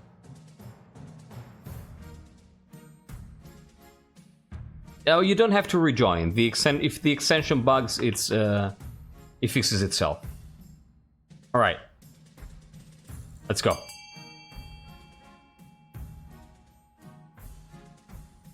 Let's go. I really want to see what you vote for. I'm so curious. Okay. We've banned Alex Zypher banned. I expect this to be very close. I control all the bakeries in your kingdom. It's 13 to 10. Whoa. 13 to 11. 13 to 12. 15 to 12. I just really despise Ashmead and want their land to be smaller. Holy shit. 15 to 12. Is it going to be A in the end? Who are the barons who wanted money? Casual Hoy and Vitamin She. Alright. You sure it fixes itself? Yeah. Did you vote, Anthony? Yeah, there you are. See, like you're still in the game. Yeah. I am positive. Like, I've played. Don't worry, Anthony. Like, I've played countless games of this game. I've seen how this happens. Trust me. Like, I just passed 200 hours, which is nothing compared to Casual Hoy, who streams every day. But still, 200 hours is enough to know that it works that way. Trust me. Yeah. That's how it goes. Solidly. Yeah, the extension bugs, but the voting still works. Alright, it's 15 to 12. I think this is the final vote, but I'm still gonna give you 5 seconds to vote in case you want to vote. Alright? Counting down from 5, 4, 3, 2, 1, 0. You force them to give us land. No, I'm not gonna ban the bakers. Yeah, you have infinite wealth. Your Chancellor unfurls a scroll so long they could have comfortably used it as a hammock. You and the Ambassador both sign on the dotted line. And just like that, the war is over. Holy crap! Holy shit, that's huge! First order of business, of course, is the concessions. The March is given some valuable territory on the Ashmedian border, full of fertile soil and precious resources. After news of your victory spreads across the kingdom, you're a hero. Even the nobles can't deny that you did a good job. You took on the kingdom's oldest and most powerful enemy, and won.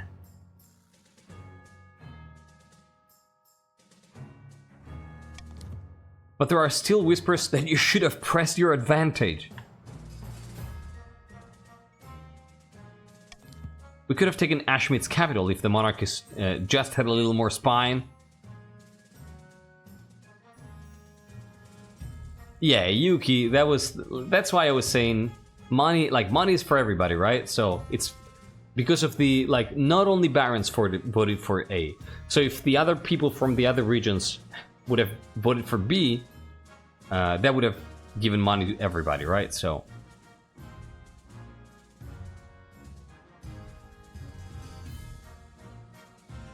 this is amazing, though.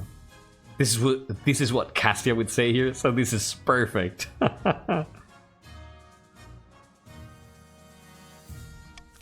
Wow. And oh, that was the last event before Ambition Tyranny.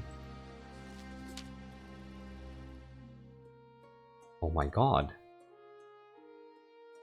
Oh my god, is this gonna be a win? Like, if this is a win right away, it is narratively perfect, if you think about it. Yeah, exactly. Because, like, it's basically, of course, the armies follow this monarch. They won a war against freaking Ashmed.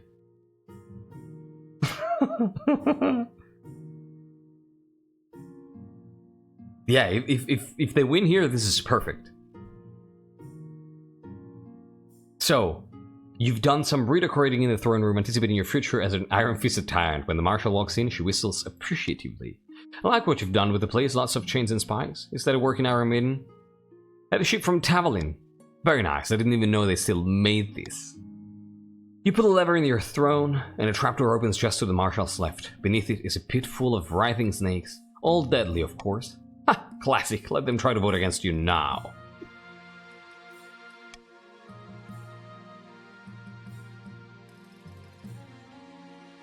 Oh, there's gonna be another occasion map, don't worry. Could be the after party.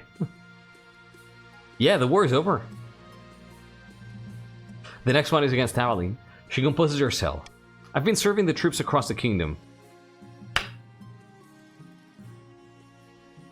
Come on. We just won a war. Come on. Yes! Yes! This is perfect! Mwah! The troops are looking good, Your Majesty. The Martial soldiers are antsy and eager for blood. Now the key is to make sure the armies are loyal to us, not to their regents. Easier said than done, of course. I need to speak to the ordinary soldiers. Grease some palms, smoke some cigars, reminisce over old war stories. They don't respect the council any more than I do. But at the end of the day, Your Majesty, it'll come down to how much they respect you. That evening she rides out to meet with the kingdom's soldiers and get lay of the land. And of course they respect me. I won a war against Ashmed. When she returns, the Marshal punches you in the arm, so hard you almost puke. Is that good? Was that a happy punch? The troops are with us. They're fed up of the council passing all these namby-pamby so-called laws. It's time for an iron fist to punch this kingdom back into shape. The Lionheart. Okay, thank you, Yuki. Over the next few weeks, soldiers across the kingdom mutiny against their commanding officers and swear fealty directly to the monarch. Remind me later. The nobles begged for a council session to discuss the crisis, but you put them off, blaming the renovation of the council hall. Of course, there's one person you can't avoid. Your wife. I trust you'll treat the barons well through all of these, my dear. There's no need for bloodshed.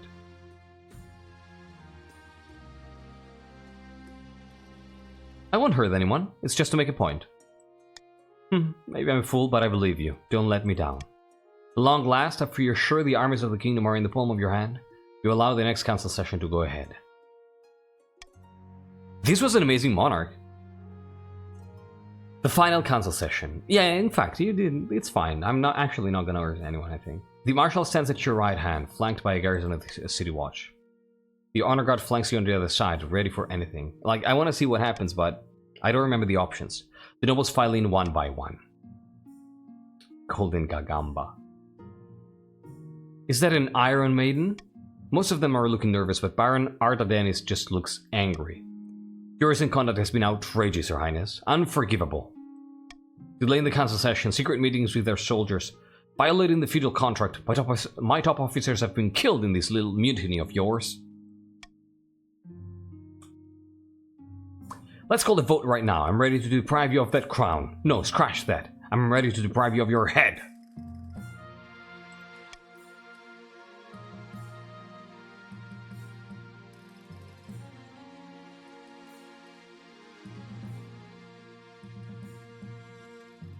I don't think it's gonna be the liver.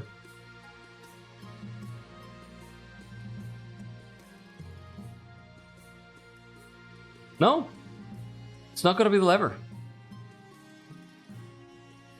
It's not the lever.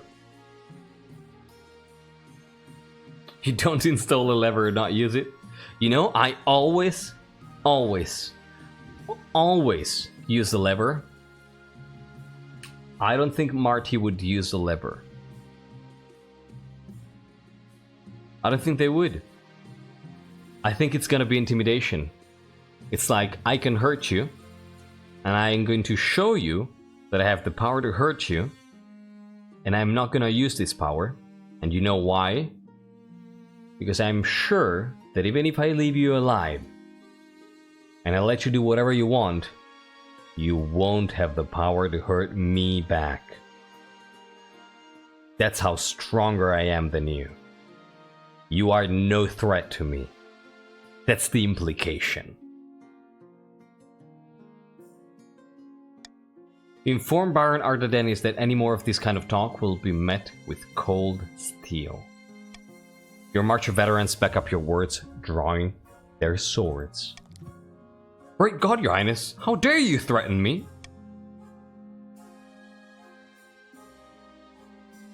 Oh... Yeah, and the barons were loyalists, right? But like, that was a very, like, this one, Artadenis threatened the monarch. That's not something you do.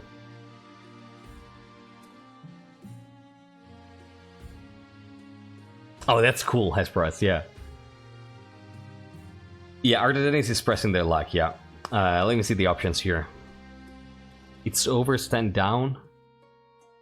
No one wants blood spilled today. Help me here. It's over, stand down means stop it, right? It doesn't mean it's over, let me kill you. Like, I don't want to make mistakes because English is not my first language. Like, that's how you would interpret it, right? Like, it's over, just stop it, man. Looks nervously at the adults talking. Never seen this screen because everybody pulls the lever. It's over, stop it. Stand back means back off. Yep, okay. Yeah, okay, so it's not stand down, I'm gonna fucking kill you now, okay.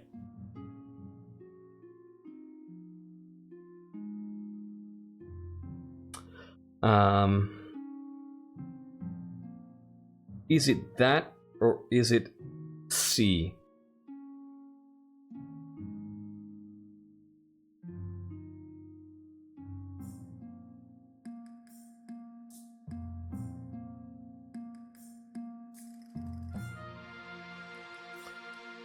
It's either A or C here.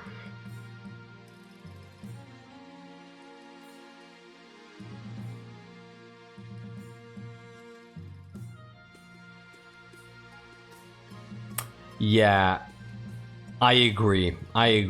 Like, C is blunt. And it feels more thematic, yeah.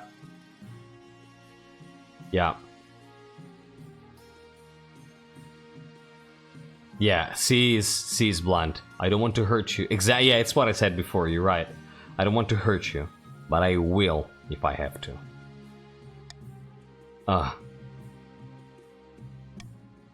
Bloody hell! Damn you! Fine, go ahead. Just know that this kingdom will remember you as a tyrant. There's a moment of silence. We'll see how the kingdom remembers the monarch in a moment. Your Majesty, I'm sure we are all delighted to be here. Right, you lot. You don't think we need any more votes, do we? The monarch can take over from here. Oh, of course, Marshal.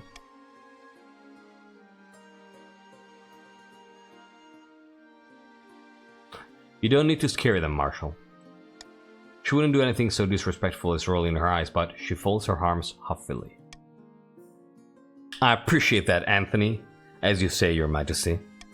As the nobles shuffle out with their tails between their legs, you let out a joyful laugh.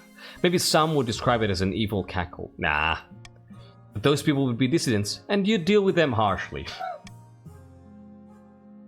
Without the council holding you back, your daily duties are so easy, so efficient. Your firm grip on the kingdom will secure an excellent future for little Marti II when the time comes. Yeah, this is.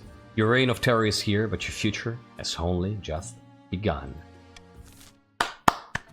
Good freaking game, everybody! GG! G in the fucking G. We kicked Ashmead's ass. Hell yeah! The barons celebrated their victory and Marti was venerated as a true hero of the march. But some whispered that the barons were losing control of their puppet as the monarch consolidated their power around their heir, Prince Marti II. Hi, Doug. The chiefs abandoned their hopes for Odhel's horn, which passed into legend once more. A treasure fit only for seducing adventurers into the frozen wastes, where ice giants or hypothermia await them. The Count's attempt to worm their way into the palace was uncovered and a number of arrests were made. Countess Handel Gamer ended her life chained upside down to a dungeon wall. Damn, Handel Gamer. GG, GG.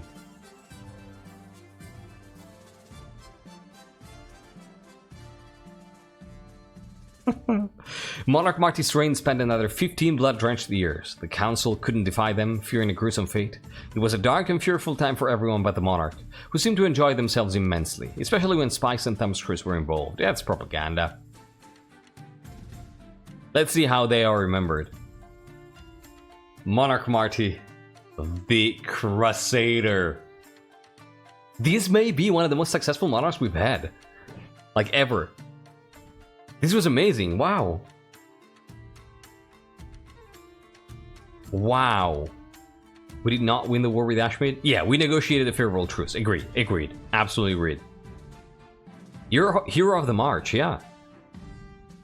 It counts as winning as long as we say so. Yeah, our history books speak about winning. That's a victory. This is so perfect. Monarch Marti the Crusader. AKA the Cruel Tax. Oh yeah, that's definitely it, yeah. This is so good. Thrifty the First was the bridge to your greatness. Agreed. Like, that sacrifice is going to be in the summary for sure.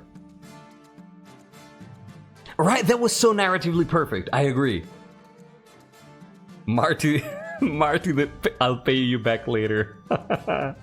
Hesperus is the richest one, Huiv is the poorest one. Look at this cute noble. Baron. And this is our heir. Oh shit, this heir doesn't look happy. His heir doesn't look happy at all.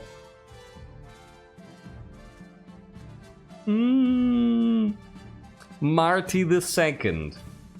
Still wearing Baron colors though. Look at this. I like it.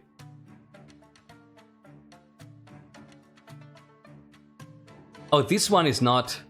you didn't pick money, so this is not... Like, you decided to give up the bribes when you got the land. So I don't have to give you bribes. I like this look. I like this look. This looks like a fire starter to me. Did you see the parents? I mean, you're right, yeah.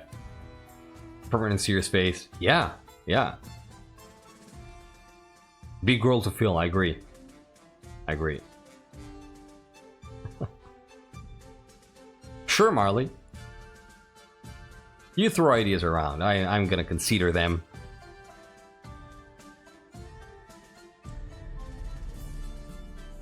Awesome, Ephra. I love to hear that. Alright. Yeah, these are good stats too. Like the marshes with the land has become really strong. The other two are vying for like second place, so to speak, but together they're stronger than the barons. So I think next game is going to be really interesting. And look at this: 10 authority and 10 stability. Monarch Marti, the Crusader, incredible. Does that mean that we add a small strip of land to the map of World Anvil? Oh, that would be amazing. I don't know if Vatspir wants to do it. Yeah, just imagine. Yeah. That's fantastic. His eyes say, my parents rule with an iron fist and mine got spikes. Oh. Good stats too, Archbishop cries. This is fantastic. This is fantastic. All right. This does it for episode 2 of the Bearclaw Dynasty. I was about to say Aquila. This was great. This was great. One of the most successful monarchs that we've ever had, since we started playing this game. Yeah, this was an amazing second monarch, really setting the tone for the start of the dynasty. Like, if this is the result of dethroning the first queen, then it truly was time for that lineage to be extinct, right? Because this was it looked so much stronger. So it truly was the right time to overthrow the monarch. Fantastic, fantastic. Me neither, Lurks. I thought this would become quickly tyrannical because of the opposition of the council, and have spiraled out of control, but instead it somehow worked. This is incredible. I loved it. Yeah, no, Amanaklu could not have done it. Yeah.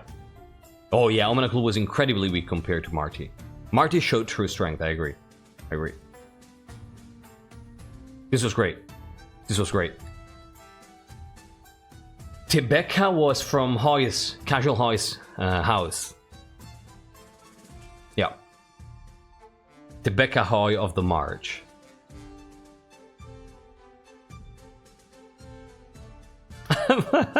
That's funny, Vitamin Shoe. We'll see. I have a vibe here. We'll see what comes out of it. Alright. This is going to be it for episode 2 of the Bearclaw Dynasty. I am so freaking excited to see what happens in episode 3. Marti II. We'll see. Thanks so much for playing, everybody. Thanks so much for being here. I appreciate it. See you next time.